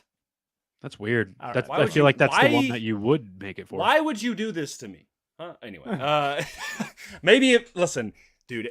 If they release any of the animated shit, like if they release a Clone Wars box set with all 7 seasons, I have Steelbook. oh my god, yeah, dude. Steelbook. Seeing that on a 4K, bro. Hold on. I know they did the first 6 seasons of Clone Wars, but they never did season 7. I know how to design that steelbook too. It's just got the Phase 1 helmet Mm-hmm. at the front, and then when you turn it around, it's the Phase 2 helmet in the snow. With Yeah. Vader walking Oh away. my god, dude. Yes. Yeah. Yeah. it's Okay. Easy. Oh, How that's many- right. Yeah, I had those when I was a kid. How many seasons is that Yeah. right there? Is that the first 3 seasons? This is just season 1. It's just Oh, the first okay. But one. like, look at this is a book. It's not Yeah. just the DVDs in here. So like you have the DVDs, but when you open it up, it immediately goes into an art book. Dude, that is the coolest art I've ever seen. But like, look at, Yeah, all I the miss those, concept art designs for Yoda for season What? 1. There's a bunch of Press like your face, bro. paintings and stuff in here, dude. It's so like they have a concept art of Cad Bane in here too. Dude, since are they that's where Dave's sketches, bro? I don't know. Some of them are, I would say, potentially Dave sketches, just because like that looks like Dave stuff to me. 100%. 100%. Yeah, his Like, storyboarding. Yeah. Just the thumbnails that he's doing in the storyboarding, but like there's so much, and like that brought me back. I haven't seen those in a long time. look at that stuff with the Oh Yeah. my that's- god, that's dude. Great, really good. like That- so. And I know we're going off on a tangent here, but just because it came up, but like this is Dave stuff. Like look at that. Oh, dude, that Anakin key art and that Ahsoka art is some of my all-time favorite. If they actually ever did a show faithful to those drawings, like, you know, dude, imagine a legend show, but with that art style. Bro, That'd be cool. look at our guy. That's Oh right, my yeah. god, dude. It's That- so cool, and all of it has the Plo Kool signal on it that Nice, he yeah. draws on everything for his art. Bro, did you know this existed? That Art of Clone Wars book right there. No, that's got to be a holy Not grail, familiar. bro. Art of Clone Wars. For more in-depth look at the concept art of the making of season 1 of Star Wars: The Clone Wars. Don't miss the Art of Star Wars: The Clone Wars, now available at bookstores everywhere. Well, not everywhere because this was what 2000. Whatever Then it was. available. The art of Star Wars, the Clone Wars. Talk Sorry about for- Dave art. Oh, hold up. Oh my That- god, dude! look one at with Anakin and Ahsoka, bro. It is roughly $110 on eBay. Very cool. Bummer. Yep. But yeah, do- that's all of season 1. My wife found this at the library. This was the library copy, and she was like, "Hey, they're giving this away. Do you want it?" I was like, "Yeah." dude. Really good I- condition too. Yeah, super stoked on it. There's like this special edition one that has like Ralph Clone Wars drawings in it, or like inspired Yeah. by Ralph, and it Well, looks- that's this because that's the original Star Wars logo that Ralph Yeah. did, Mm, yeah. and they did that. This was what they released for it's the one. It's the one where Star Wars Luffy's got- weekend that year. Was Yeah. this Oh, Mhm. that's awesome. really cool stuff? Well, Yeah, but that's enough about animation, I guess. Tales of the Underworld, good. I like. That's I the like clip. I'm That's good. excited to see what they cook next year. But what still is going on is one of the greatest Star Wars shows of all time, and that is Andor said. season 2. I have a lot of Electric notes. Boogaloo. Yeah, I have a lot of notes. Episode 4. Yeah. Ever been to Gorman? Or Gorman. Gorlami. Gorlami. Episode. Cole, have you seen Inglourious Bastards? Yeah. Okay. I was about to say, I was like, I think you have. Episode 5, I have friends everywhere, and episode 6, what a festive evening. These episodes, One very warrior to another. yeah, and then Maul's actually in there. I think these episodes were weirdly like a lot of world building. The question I have for y'all, and I just wanted to ask this because it just came to mind. So we get a little bit of a lore drop that Cole, we talked about this on our show as well. We talked about this on our season 2 predictions. You want to check this out? Go look at Mortis FM. Those guys are really cool over there. I don't know who they are, but anyway. Guy it's him. Oh, it's him. Okay. Yeah. Okay. We get so obviously a big presence of these 3 episodes is on Gorman. Whether it's Cassie in there, whether it's Vel and Senta, whoever. A lot of Cyril. We get a lore drop. I believe it's from like the bellhop in like the hotel, talking about that the Gorman massacre. Has it already happened, or is there going to be another one? So it's a neat little thing that they did, which you can tell that they were trying to satisfy both canon and Legends fans. Yep. So the Gorman massacre, what used to be known as the Gorman massacre, is now known as the Tarkin massacre. Okay. Because Tarkin was like, I really got to park my car, guys. And this thing has an auto feature, and I can't turn it off. So you better get out of the way. Just kidding. He did that intentionally. Tarkin is a terrible person. Here's the thing. It happens like several years ago, by the way. Yes. And so like this Gorman thing has been building. But so this is the Tarkin that was the Tarkin massacre, but now the Gorman massacre is going to be something new and arguably something worse. Yeah, because I'm looking at it now, and there are I remember there's shots from the trailer where there's a lot, like we're gonna get more stuff on Gorman, and it's 2 BBY, which means it's going to be the next 3 episodes. Yeah. However, I really like the world building for Gorman. It's it's like they gave it the Ferrix treatment. It's so rich with culture and its own music and trades and by the way, I don't know if you guys watched the behind the scenes yet. The language, if you don't speak French, you'll probably think that it's French. It's not French. Yeah. They like French phonetics helped develop this new language just called Gore, which it's space French. It's really great. Yeah. And it sounds so natural too. Just so much effort put into the world building towards that. And now I really love the planet and the culture just like that. So that's what Andor does. What it reminded, because we talked about it a lot of how much like culture it adds to Star Wars, and I loved having almost like, I feel like I use this term a lot when describing a lot of different properties, but specifically, Gorman feels very retro futurist. And weirdly, it reminded me a lot of the stylization of the original Willy Wonka. Like, I can see that. It felt like yes, it felt futuristic, but it also kind of felt like it was futuristic up to like a certain point where it still emulated the style of an older time period, It reminds me of BioShock a little bit. Yeah, yes, absolutely. Kind of gives me BioShock vibes. What is it? It feels like it just feels like walking into the main entrance on Epcot. It feels so Epcot coded to me. Oh, yeah. Well, I thought you were going to go in a different direction. I was like, you know what it reminds me of? Mask of the Phantasm. Batman. Oh, whoa. Yeah, I like that too. What is the theme park in Mask of the Phantasm that they go to? That's I'm a bad Batman fan. Oh. It's basically just Batman Epcot. I'm supposed to know this. Isn't it just like the World of Tomorrow or something? That sounds right. It's called the Living Waters. The World of the Future Fair. Okay. Yep. Yes. It's a lot of that. Like, and again, you know, Batman and Superman, especially the animated series, respectively, of both of those, of course, feel very like retro futurist, kind of neo-gothic, and so. But the music too, I love the way that the music is like very. I don't know. It sounds nice. Like I hate that terrible things are about to happen, but it seems like a really nice place to be. Yes. I mean, even like the little like the spider trinkets that they're selling and stuff. Like it's a little. Okay, but also their outfits. I love their outfits, dude. Bro, it's so. Yeah, you guys are a couple of trench coat boys. Yes, yeah. Cassian, me, man. Cassian in the goggle glasses, Varian Sky, dude. Sam Witwer, baby. That was Sam Witwer talking in the headset. He's like, "Your name is Varian Sky." Like, they did that thing with like just the voice filter for some Star Wars comms where it sounds a little high pitched and nasally, which I just really love. Yeah.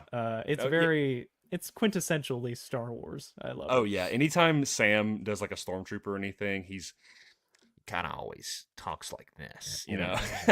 Sky. Yes, it's really, even when he does the droid in Boba Fett. Like the torture droid or whatever it is. Yeah.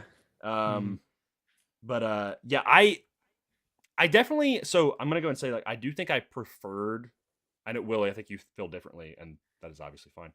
I think I enjoyed the first 3 episodes of this season a little bit more than these 3, but I feel like also that's only because a lot of this is, and much of Andor is like this. These 3 episodes felt very much like a rising storm that is going to have repercussions in the next 3 episodes. Although the heist the kind of mini heist that they did was very cool. I like the Cassian stuff in this arc more, but I like the Mon stuff in the previous arc more. So like in terms of the Cassian stuff in both arcs, I like this one more. But then for the Mon stuff, I like the previous one more. It seems like they're kind of, swapping attention back and forth. I completely forgot that, like, not all of it is him on Gorman, but it's also the stuff that's on Coruscant, like him and Bix. Bix, dude. These 3 episodes for Bix, insane. Bix is going through a lot, and it's kind of hard to watch. Someone told me this the other day, and it really, I didn't really register this when I was watching it, but the fact that, like, Luthen gives her that assignment because he realizes she's not going to be able to continue doing this unless she gets the closure of it.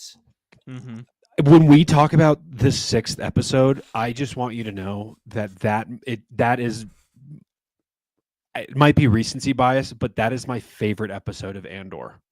I love the 6th episode of season 2. It is a very good episode. So the Mon and Krennic stuff, the Bix stuff, the entire heist on Gore, like all of that is so much fun. That is, if that is the closest I feel like we've gotten to like Andor being something that is akin to something we'd see in like an animated series where from start to it's like this. There's high stakes, it's a bunch of different cut betweens of what's going on. There's like 7 different players that you're watching all at the same time, but it's all incredibly captivating. What's her name's Luthen's assistant? Clea is trying to find the coder on the bottom of the art piece. Her hand starts bleeding, and you're waiting for the blood to drop. So and Lonnie keeps trying to bail. Oh my god, the intensity of that episode is so much fun. I think if I had to pick an episode, the Aldhani heist, the last episode of the Aldhani arc is like that's obvious. I think it's kind of like Empire Strikes Back when it comes to Star Wars. Of like that's definitely the one that most people would say. However, this episode, and I mean I don't know what happens in the next 6, but that episode was so much fun, and it's got this arc has my favorite Luthen moments in it. Out of the entire, like I love Luthen's speech, but in this arc when Luthen is in Bix and Cassian's apartment and he's going over to check on her, and you're like, oh man, he's being real empathetic, but it's really just to check and gauge her mental health at the moment. And then hey, you really shouldn't be on this stuff, like at the end. And he doesn't really care in the sense that he's being a friend. He cares in the sense that much like Krennic or much like Saw, he's collecting resources and needs to know that she is going to be able to take it out. And dude, when Cinta dies and proves Cassian's point, and then you see earlier in the episode Cassian say, "This isn't just my problem, Bix is our problem," and proves Cassian right about the Gore people not being ready for a heist of that matter. There's so much leaning on Luthen that he has to throw her that bone. And honestly, yeah, for Bix, but a lot for Cassian. Well, yes, because he knows Cassian won't be able to focus because Bix can't focus. But Cassian was right about Gore, so maybe he is slipping. Two, when Cassian says the thing about the sunset of like, and what happens when it burns is it'll burn brightly. I think that's how Luthen feels at the moment. He is watching. You have that great speech in season 1 of seeing a sunset or never seeing a sunset that'll happen. Like he's going to die, and him starting to have the anxiety of his own slipping and everything starting to weigh on him, while also hearing that somebody like Clea and somebody like Cassian, who he's setting up to be these players, who he's putting there, if he was to die, he could make sure the rebellion continues. Yeah, he's watching it happen in real time of his own replacement. So him having to have the empathy to, and empathy is such a funny word when you're literally sending somebody to assassinate somebody, but having the empathy to send Bix to take care of that herself, knowing that she would never be able to move on without having that fix to make an addiction pun, but like for her getting that fix of all of this is some of the best storytelling in Star Wars. It's so good. It's the best. Well, it's why Andor does so good said. of like it can inflate the smallest moments into making them so impactful. Like I still think about that of like the heavy points of, these are characters that they're not these giant big players in the galaxy. They're not Anakin, Ahsoka, Obi-Wan, Luke, whatever. But like you get in season 1, you get the Aldhani heist, right? And it's this moment, this tense, but it's awesome. You get the breakout of Narkina 5. You get the riot on Ferrix. You get everything that happens in the first 3 episodes, but especially there at the end when Cassian's trying to get away and the stuff's happening on Mina Rao, and then these episodes to the point where like you just can't help but be like just fist pump when Bix gets her get back on Gorst, who is just an absolute sicko, and you're like, as soon as you see him, you're like, oh. And he pulls the Thanos line, "I don't even know who you are." Right. Like he's like, wait, I think like I know you from somewhere. I've seen you somewhere before. He doesn't even think twice about it. And then she pulls out the Black Panther line of, "I don't care." Yep. You ruined my life. I don't even know who you are. Something interesting. Will, something interesting that you said about Luthen and his empathy. I had watched I think it was like in the same behind the scenes thing for episodes 4 through 6. That Stellan talks about the usage of empathy with Luthen as a character, and that you might that most of the time it seems like he does have a very hard exterior. It seems like he doesn't care about people, and he will be willing to burn others for the sake of his revolution. But something that Stellan said was that Luthen does have empathy, because empathy is what drives someone towards revolution. Yep. And so like he does have these moments of it, but he is willing to sacrifice others for the sake of his cause. If he'll sacrifice himself, he'll do it for others too. Like Cassian was right about the Gorman, but Luthen, it's both ways. It's either it works and it works well, or it burns and it burns brightly. Him and Saw are not that different. Speaking of Saw, really interesting scene with him and Wilman. Yeah. About the Rhydonium. And okay, first off, him talking about like him reminiscing being like a labor worker on Onderon when he was younger. Yeah. And how like people started getting like sick, like bumps all over their, or feeling like their skin was alive, but then he kind of accepted it you can tell that this is one of those moments where you feel like, oh yeah, Saw is totally bonkers. You Yep. know? Yeah. He's, I mean, he guaranteed he is one of the people that made the rebellion succeed. Mm-hmm. But he's totally bonkers. There's multiple parts of a rebellion that makes it work. You've also got the killed Mons, Tech. you've got the Bales, you've got he also killed Tech. So you've got the Mons, you've got the Bales, you've got the Luthans, and you have the Saws. You also have Cassian, Yeah. Leia, many Dude. more. What did y'all think about like Willman finally like just going It for felt the very Rhydonium high? radicalization moment. Yeah. But if there were to be anyone out of the original like Ferrix crew that did it, it would have been him, because he had that in him when he made the bomb. You know, he was that guy. It's no surprise to me because like he made the bomb and threw it into the crowd in season Yeah. one. Sure. Right? Oh yes, yeah. Okay. Like he's got that Saw Gerrera radicalization form in him. It does kind of break my heart a little bit though that he ended up being sent to Saw, presumably by Luthen. I can only assume, right? Yeah, we don't really get a follow up of between the end of episode 3 and then where he shows up in 4. By the way, on Dakar of all places from Force Yeah. Awakens. Very cool. Yep. Oh yeah. All those bases, all the hill bases. Yeah. That's Yeah. crazy. I didn't even register that. That's wow. Okay. Yeah, because I don't think it ever. I they thought it don't looked ever- familiar. I only knew it's called Dakar because like it's in like the Lego games that I knew that like that it's in the they call it the Ilenium system. You know. The whatever. Ilenium system. But yeah, no, the Saw stuff was like as soon as that showed up, and you know, Will and I's homie Aiden Two Tubes was there, you know, repping.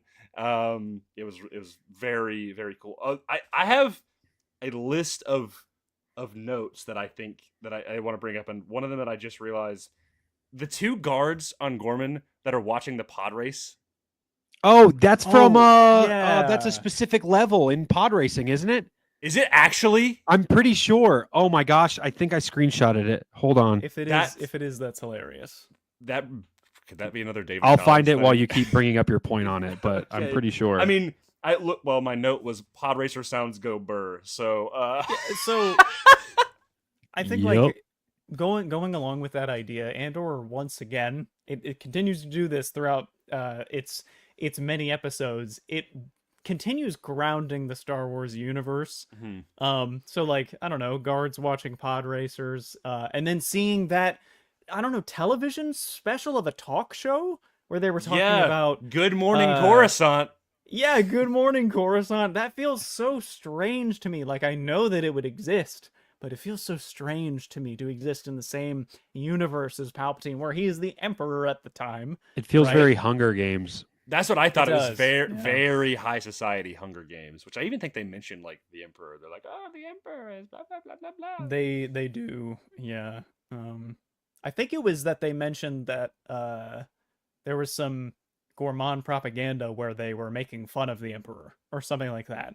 Yes. Uh, because we hear from Cyril's mom where she's like, Oh, she was like Emperor Palpatine. yeah, and he's like, Mom, it's literally like you got to stop listening to those stories and everything, which obviously ended up being kind of a cover play for him actually working for the ISB and stuff. Yeah. But yeah. what do you have it? He's Do an you have it pulled ISB up? plant now. Yeah, I got it pulled up. It's the Grabvine Gateway track on Barunda from episode 1 Racer. No way, dude. Yeah, dude. So And there's was it like just footage a of the game. there's like a or- side by side of I'm gonna send it to you guys, but like and I'll put it Okay. up Okay, yeah, please later. do. But Kyle Katarn put it on Twitter and he's the one who sound it. And it's That's he says great. it's even confirmed by the Arabesh that the writing on the side of it's even like the same game dev, like graphics and everything. Like that's so awesome. Like obviously it doesn't have like You gotta a love those little references like that. speed tracker on the side, like the bottom left corner, but like it's still Mm-hmm. that's so cool. Dude, so did they like recreate the track basically? I guess, but it also looks pretty pixelated in the image, like That's true. where it looks pretty blocky. It Oh. looks very Lara Croft-ish. Well, that was one thing that I liked. Speaking of like the little TVs, and I think it kind of makes sense again what we talked about with Gorman being kind of like the retro futurist style, and everything was. I know there was some critiques. I was actually talking to Connor from Beyond the Dune Sea about how he was like he didn't love that in the first 2 episodes that the Gorman, like the meeting that they have and like the Maltine Divide, when they are first talking about they need to like strip it of its resources, that he didn't like that it was like a projector. He's like, why is it not a hollow thing? And I'm like, oh, it's because the planet doesn't use hollow projectors. The planet uses, so it's like actually like it's sourced from the planet, right? And so I'm like, that is cool. Like it's not just the traditional like modern. It's the little things, you know? Right. You know, it's like, and again, that adds to the culture of Gorman. And I'm like, dude, like put that planet in a video game or something, man. Oh, like, I'd love to explore. I'll be honest. Mentioned that it gave off like Epcot vibes. Imagine if they gave it kind of the Batu treatment at Galaxy's Edge, you know? Oh, dude. That could be very cool. Just imagine those kinds of shops and dude, stuff. Get some, I would say it's like highly likely. Put like a Gorman shop within Batu of like dude, somebody's like. I'm telling you, it's highly likely with all of the deviation that they are doing in Galaxy's Edge from the sequels that at some point, and especially with like the way Universal and Disney are in this kind of like this who's bigger battle at the moment of like we're going to build a new park, we're going to build a new an entire new park that's built onto a park that we have right now with the Villains Land, and like our parks are going to be underground. Get ready, you were going to space. It's the new space race. Firmly, maybe not firmly believe, but I would not be surprised if we got more additions onto some sort of Star Wars additions, kind of like how they did with Harry Potter and Universal, where it goes between the 2 parks and you take the Hogwarts Express between the 2 and they continue to build onto both of them. Like it's so much fun, but there's absolutely no reason why they can't do that with Star Wars. And I think it would be awesome if Star Tours was the gap between that they used instead of the Hogwarts Express. If it was like a Star Tours ship and it went in between, that would be insane. Like, can you imagine for Star Tours though? Yeah, dude. I just think Star Tours would be so much fun if you were on Star Tours, and it actually took you, and you when you got off the ride, it kind of like the what is it, the Hogwarts Express? No. What's the sequels ride that's there? Not the Millennium Falcon. Rise of the Resistance. I almost said Rise of the Rebellion. The Rise of the Resistance, where the pod flips and you get out and it's supposed to feel like you're in a different place, but it's really just the pod flipping.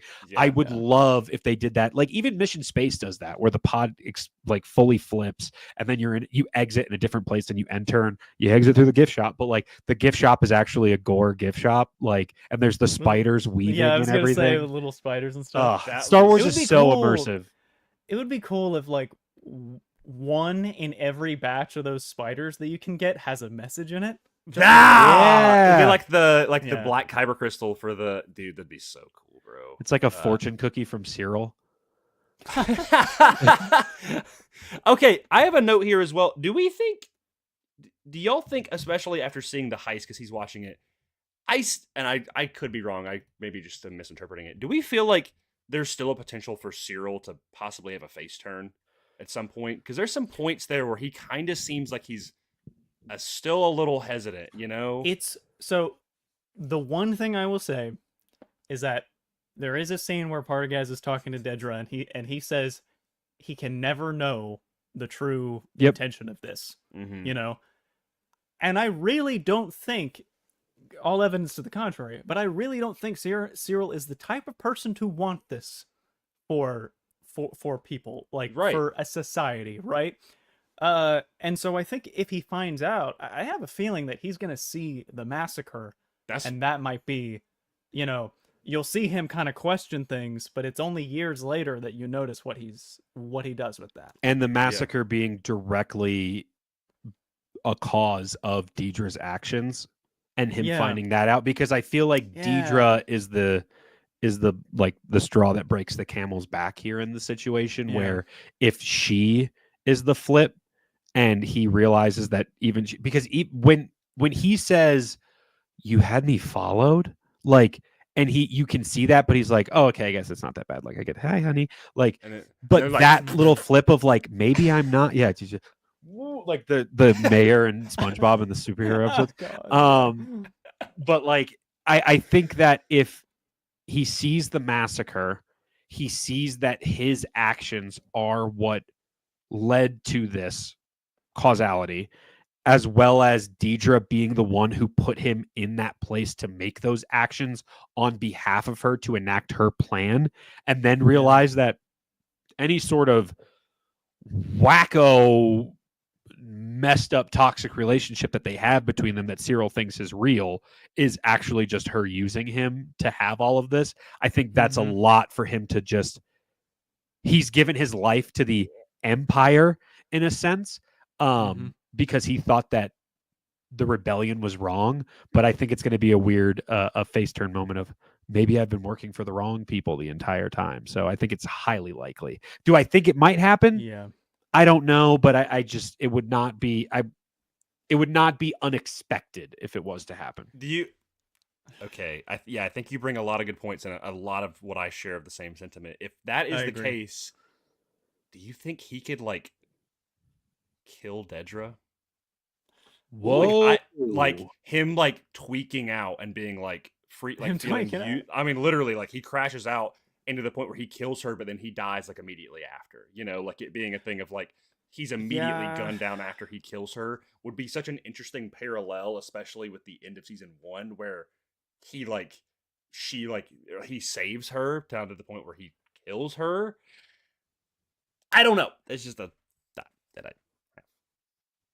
But then it makes you wonder, how far is Dedra gonna go into this, right? I think she's gonna go all the way. I think she's locked in.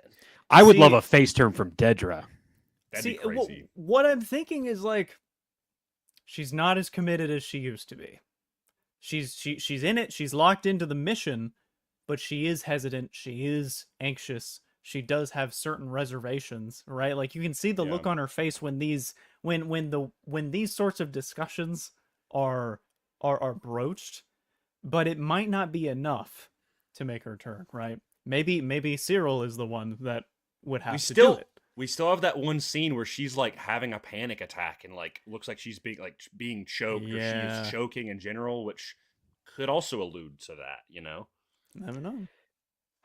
I do think if there was to be a face turn from Dedra, it would be more of a General Hux situation where not necessarily like she's been working for the enemy the entire time, but like where she's just like the enemy of my enemy is my friend situation where she's just like, I cannot let them win. And I would say it's because she has been pulled away from the Axis stuff, detective work. So because isn't her like assistant working on that now? Yeah, it's like this is my thing, Dedra. And she's like, you didn't tell me about it. And he's like, I had no reason to. It's like, this is not what you're involved in anymore. And that obviously makes her mad. And then she sees, like, if that guy has any sort of success, she's going to be like, I know, she's like, and you can take the credit for it. And he's like, if I wanted the credit, I wouldn't have talked to you anyway. Cause he's like, I know you would have wanted it. So I just think that there's a lot that could pull these people in different directions because they are not good people. Yeah. Well, what makes me wonder is like, I'm curious if Cyril make it close to doing a face turn because of what happens with the Gormans, but then he sees Cassian and that kind of reignites like his anger, right? Because Cassian is like his crux of starting everything, right? So I'm curious as to, because they want to find him so badly. I mean, what if it's something that reminds him of everything that's happened to him in a bad way, and he might be close to turning, but then he sees Cassian and then he just doesn't do it. Oh, it's like like fuel to the flame sort of thing. Yeah, my friend Zedifar here, Sam, shout out him. He he was saying, what if Desra finds out about the Death Star? Would like that possibly push her? Because I mean, she doesn't know she's working on the Death Star right now. That's got to be what what's his name is. Yeah, there is no Death Star. It's a renewable energy project. I don't understand. Yeah, that's stop talking about it. Why do they keep doing this? To watch the news. Why don't you? You have to assume that that's what Portagaz is his name. Partagaz. That's what you have to assume is what he's referring to as he can never know what this is for, right? Because it's so top secret, the building of the I think he's talking about what's the word? Antagonizing the Gorman to the rest of Imperial society so that there can be more of a warrant to attack them. Yep. So I think like he doesn't want Cyril to know that, hey, you're basically bringing a society into a trap to fight against the Empire, which will give us reason to massacre them. Right. So that we can do what we need to do, ergo completely get rid of this planet's resources. And if they do, I'm going to be really sad. Yeah, dude. We don't really know the extent of the actual massacre itself of like, what is the state of the planet after it happens, you know? Tarkin comes back with a bigger ship. Yeah, because wasn't it in Legends it was actually a Star Destroyer, but I guess in canon they just said it's like a cruiser. So it was like, but they just said it was his cruiser. He wanted to probably land in the middle of the pavilion. Yeah, I think they say it was like 500-ish people or something. I don't have it written down, but last thing that I wanted to bring up randomly, and I don't think any of us are gonna have super strong thoughts on it, but what do we think about the Bail Organa recast? Who talks first? You talk first. I talk first. I had seen it on like Instagram before I actually watched the episode, and initially I was disappointed because I was literally just thinking about how cool Jimmy Smits was as Bail. I was like, yeah, I love him, man. And while it does upset me, I would be a hypocrite if like I went up in arms about it, given how much I've said that it's okay to recast if necessary. For instance, like Donald Glover and Alden Ehrenreich, like really good stuff. I don't want someone to be CG'd, right? I don't need that to happen. I think it just upsets me because I've always seen Bail as like the one connective tissue. Yeah. And I was just really excited to see him in the show. So that's really it. I'm sure that this new guy will do just fine. But really, what did he have going on in his schedule? For real? I mean, come on. The new Dexter show. Dexter, yeah. Why he just whatever. Was it Original Sin or whatever it's called? I don't remember. Something like that. I think. Yeah, they said they literally just said they were like, we tried super hard to get him and we just couldn't, you know. And at first I was like, man, that's weird to do for just one episode, but the fact that he'll be back in the next 6 episodes as well, at least part of them. Like we've seen, like I think they released a screenshot of like him in the Senate, and I was like, okay, so we will get some more of him. But it sucks because it's like, yeah, you get him in the prequels and you get him in Rogue One and you get him in Kenobi. Yeah, it's kind of a shock value thing. Not like that they did it for shock value, but it is a shocking thing. Yeah, I agree. It's the recast dilemma. We talked a lot about this, Will, the other day with like when it comes to like legacy characters. I am all for recasting legacy characters. This is a definitely interesting situation where Jimmy Smits has not passed away. He's still around, you know. But then again, I think that they also recast Brea Organa in Kenobi. Yeah. Granted, she's like barely in Revenge of the Sith, so it was like you kind of one scene it doesn't say anything, but still, right? I guess, but more to the point. And so it's like, so the whole dilemma is like, okay, if an actor is dead, do we do the CG thing? Which I'm kind of like, I don't really want that, unless they sign off for it and it looks amazing. Like, okay, in the sense of like the James Earl Jones like voice thing, right? Like where it's not his face, but it's his voice. He signed off on that. That's fine. That was his decision. But with and they obviously use another actor like based off of it, and then they use the rest of the James Earl Jones template to fill on that. With legacy characters like Luke and Leia and Han, I'm all for recasting. The actors are too old unless they are going to be the old versions of themselves, which I don't know why they would, because they're done telling those stories. Recast them, right? This is a situation where it's like, okay, the actor is still around. He's the perfect age to play him. He's just not available. I'm like, I don't. It's like I'm not mad about the recast. Like I was just kind of like, it just kind of took me out of it, I guess. Yeah, It was also jarring because of the timing of watching it directly after everyone going to see Jimmy Smits in Revenge of the Sith on a giant screen days before. yeah. Like, Yeah. I think that's probably the thing that made it weird for me the most. Like, look, when it comes to the actor of Bail Organa, that's not the hill I'm going to die on as a Star Wars fan. Right. But out of all of the ones, I had out to of choose it, this to be- one. all Bail Organa heads rise up. But Yeah. but I think like I said, the biggest thing is when you see him in Revenge of the Sith, and he has such he saves Yoda, Yep. and it's Jimmy Smits. Yeah. Like, you see that, and that's such a pivotal part of the film. And then you get out of that film and you wait 48 hours, and then you watch a different guy in that same role.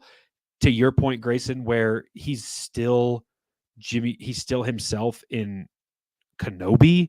Like, Yeah. it's weird to have a bookend same actor and then the middle guy is different. You know what I mean? But Yeah. to our point the other day, it's like, if they had never recasted Alec Guinness, we never would have gotten Ewan McGregor. If they had never recasted, Right. I mean, it's not really a recast at this point, but like, because I see him as Maul, but like, if they had gotten Peter Serafinowicz to do the voice of Maul in Clone Wars, we would have never gotten Sam Witwer as Maul. Like, Right. and that's Yeah. so incredibly important. So I think allowing other people to take on these roles it allows Star Wars to really fall into that Shakespearean Greek mythology category that Star Wars, I think, is in right now, but in 20 years, 50 years, for the 100th, for an entire century of Star Wars, I think that's when you think of how many people have played Othello or Hamlet. Like, I'm not considering Bail Organa to Hamlet, but I'm saying that I mean, it's the same character. It's the same thing. It's the same cultural impact. But when you think of like those mythologies and those plays and these stories that are truly, Star Wars is the mythology of our time. When you think of those things and how many actors are able to work within that way and how many different insights you get, to bring up a clip that I had posted today of Tony Gilroy speaking about how when he started on Rogue One, he used the word respect, but how he did not have I think, and I'm not going to put words in his mouth, but the way I interpreted was it's easily, respect can be changed out for reverence. He did not have the reverence for Star Wars that all Star Wars fans have, especially guys like us who talk about it for close to 2 hours on the internet weekly. But like, saying that Tony Gilroy going into Rogue One, he did not have the respect for the lore, and he wasn't just a general Star Wars fan. But he was still able to make and continues to make some of the best Star Wars stories. Yeah. When it comes to actors and their faces, I think it's kind of the same way as directors and their writing of, we can't gatekeep who can and can't be within Star Wars based on what they are giving us in Star Wars. Yeah. Like, if Luke Skywalker was to be recast, I love Luke Skywalker. I would, if there was a Spotify Wrapped, I would be in the 1% of Luke Skywalker at the end of the year. If we got somebody else other than Mark Hamill, I would be 1000% okay with it, because as much as I love Mark Hamill, Luke Skywalker means more to me as a character than Mark Hamill does as an actor. Han Solo means more to me in Star Wars, in the frame of Star Wars, than Harrison Ford does as an actor. I think if they were to get somebody else, and if they had CGI'd Jimmy Smits' face onto this actor who was Bail Organa, it would have been so dumb. awful. It would have been terrible. Would have been so Yeah. dumb. Do I love those Luke CGI moments? Yes, they're some of my favorite moments in Star Wars. I'll sit there and cry like a little baby Right. every time I see Luke Skywalker show up on screen. Yeah. But I would rather it be an actor, and kind of like the Tony Gilroy thing of how he was allowed to make Star Wars, and not only allowed to make Star Wars, but allowed to thrive in Star Wars with Mhm. Andor and those things.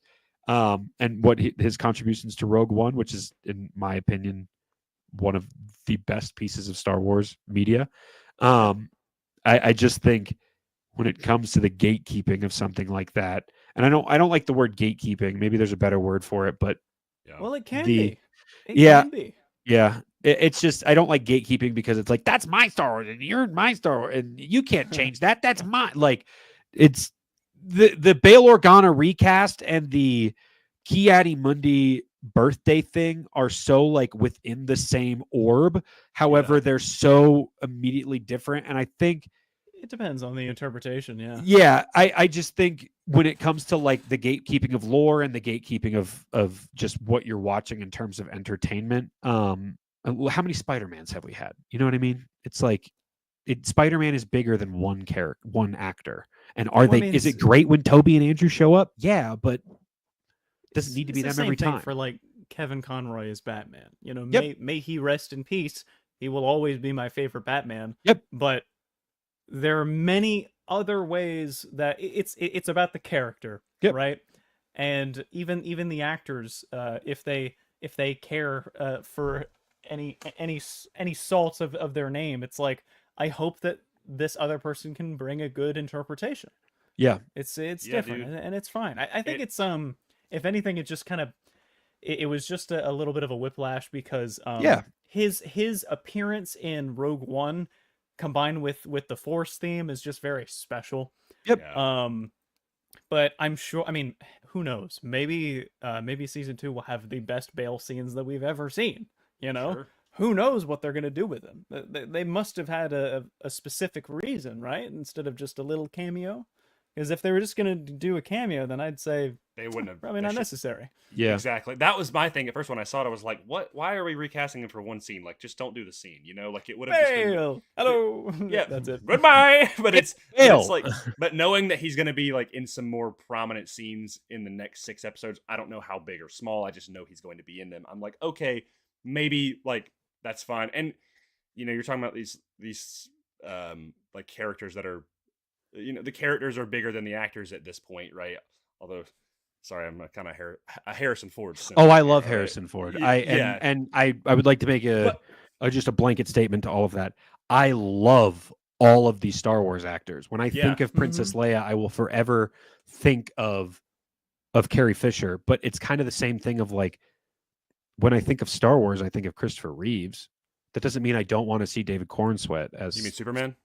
what did I say? Star Wars. Star Wars. Oh, I was S like, word. Christopher Reeve was in Star Wars? yeah. When I think of Star Wars, I think of Christopher Reeves. No, but when I think of Superman, I think of Christopher Reeves. I don't, but that doesn't mean I don't want to see David Cornsweet as Well, Superman. it's the same way for me where I'm like, I love Harrison Ford as Han Solo. He Yeah. is one of my favorites. I also really love Alden Ehrenreich as Han He's Solo great. because Yeah, very good. he wasn't trying to imitate Harrison Ford as Han Solo. He was just trying to be Han Solo. Yep. In the same way that Ewan McGregor was just trying to be Obi-Wan Kenobi. He wasn't trying to be Alec Guinness as Obi-Wan Kenobi. Yep. And I'll be honest, you mentioned Leia, like on yesterday, May 4th, I already know what you're going to say. Billy Lord posted a Ah. picture of her 2 kids watching Return of the Jedi, and it was on a picture of their grandma, and I was Mm. like, God damn it, make her Leia, please. I think much like the world needs Superman right now, I think so much of the world could use Princess Leia, and I want so many of those stories, and we're approaching so much of that Yeah. storytelling. In a very similar vein, Cole, I have not broached this idea to you as well. What would this? And we're kind of diverging into kind of more of the recast topic before we wrap up. But Uh-huh. I told Will this the other day that I would really, everybody wants Ewan to come back in the Clone Wars armor and stuff, and that'd be awesome. That'd be great. That'd be super cool. Whatever. Yeah. For me personally, I would much rather see him if he were to come back in Ahsoka, because I don't know, like, people want him to come back in Ahsoka, right? I would way rather see him as Force Ghost Ben Kenobi. Yep. Yeah. Yeah. 100%. It would be Look, so good. Look. If I can get any new canonical conversation between Anakin and Obi-Wan post Return of the Jedi, I would eat that shit up. Dude. Immediately. Yeah. So I would love to see it. That is something that made Ahsoka season 1 so special, you know? Mhm. And I feel like that could be a similar chance for season 2, right? I mean, who knows what we would be able to unlock through that. And I still haven't read it, but I know that there's a story and from a certain point of view for Return of the Jedi that I really want to read between Obi-Wan and Anakin, and I know that it's going to be great. But that's something that I want to experience. God, imagine a Tales of the Jedi where it's 3 different episodes of Obi-Wan and Anakin when Anakin's a Padawan, and then them in the Clone Wars, and then them after Return of the Jedi as Force Ghosts. Who knows? Crazy. With Luke? With Luke? Yeah, like, that could be it's really like- good. Don't give me hope, bro. Don't do that. Don't do that. I think that's pretty much all the thoughts I've got for Andor. I know we talked for a considerable amount of time because it's a lot to talk about. Y'all have any final notes or thoughts that we may have glanced over? I know that, again, Andor is a very dense show, so it's impossible to cover everything. But I don't think I have anything else. I'm just so excited for, at this point, tomorrow to watch the next 3. oh my god, yeah, it's tomorrow. Andor good. Andor great. Well, there is one last thing that we must do for the Mortis FM fans, bringing this over to Determined Focus. This has got to be so exciting for you, Will. Getting to be a part of the chat He pack. gets to be a part of this. I've only Will- ever done it once Yeah, or I think it twice. was it on the Jedi episode? Did we do it?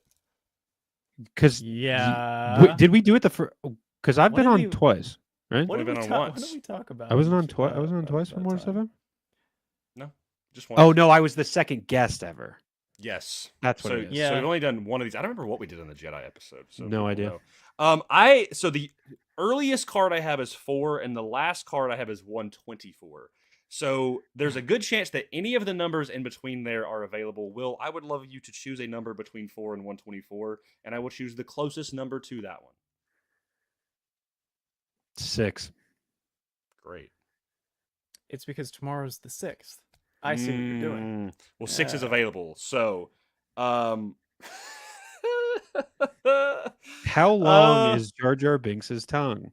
well, this is pretty close to that.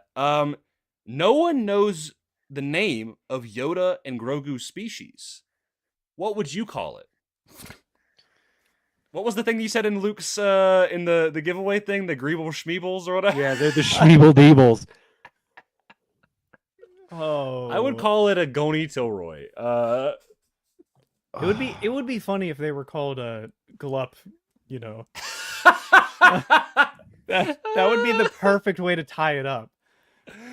Oh my god. It would have to be something like in Japanese what teacher is or something, and then you switch it up from Hold up. there, or like Do I something with Sensei. I know exactly where I'm going with this. Say sen. yeah, some like that, I could something see like that. that. You know what I mean? Yeah. I would call it a Nomu. That's not because I looked up because it's unknown, in- right? it's because a Nomu is a translation of gnome in Japanese. And the original concept for Yoda was a gnome, or like a gnome little wizard guy, and I like that it's a Nomu, a Nomu. I was gonna jokingly say Gremlin. Well, that was But- my basis because I was my first Merglin or something like that, because my it's like first sounds like instinct Merlin. was going to be called Yeah. was a Freglin, but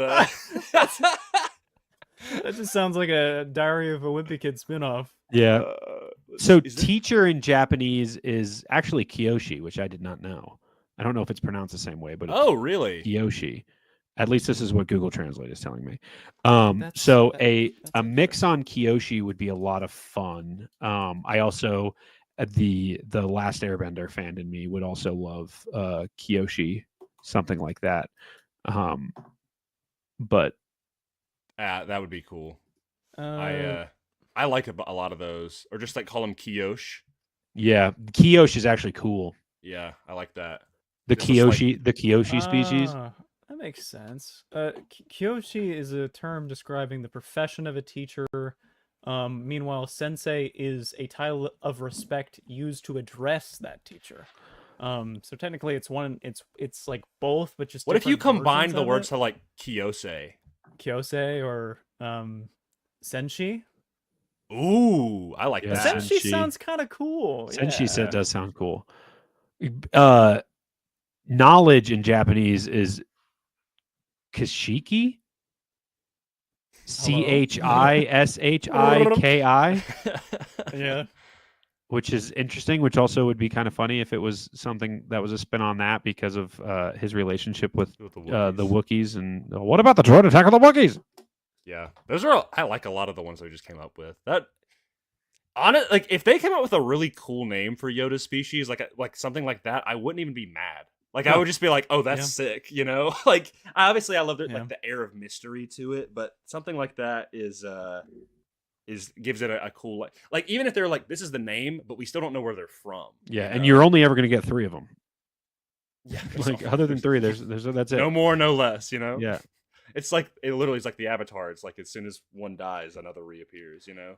What would be super annoying is if they did something like a as much as I love George, like a play on George's name or something like that. because Georgie. George, yeah, because George didn't want like a Lucasen or something like that. Like how George That was what they did for like Obi-Wan's planet. Yeah. like, home Oh, planet, Stu right? John. Bro, it was like named after Yeah. John Stewart. Yeah. Bro. Not the Green Lantern, the talk show host. It'd be I funny actually- if they were just called like Filoni's. That's so ridiculous. Oh, I don't like Oh, falafel. Oh, I'm curious what. Oh my god. Bro, That's such that a guy- deep cut reference. I know. Like I will always think of that guy in Mandalorian. In season 1. Well, that's all I've got. Anything else on the agenda before we wrap up? We've been talking for 2 hours and 12 minutes. Longo time. long one. That was a long one. It's a lot to talk about. Well, that is going to do it for this live episode of Mortis Focus Determined FM. You get the gist. Create your own name.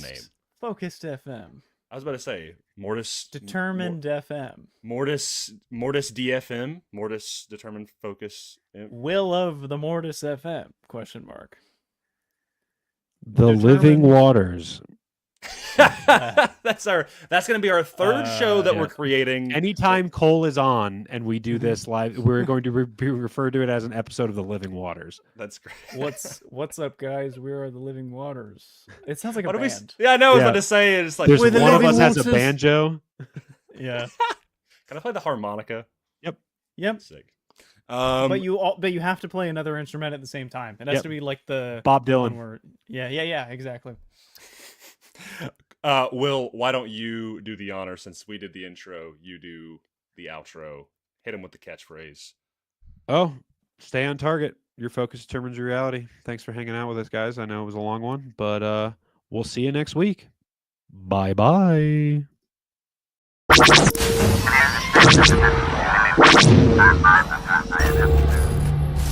Always remember.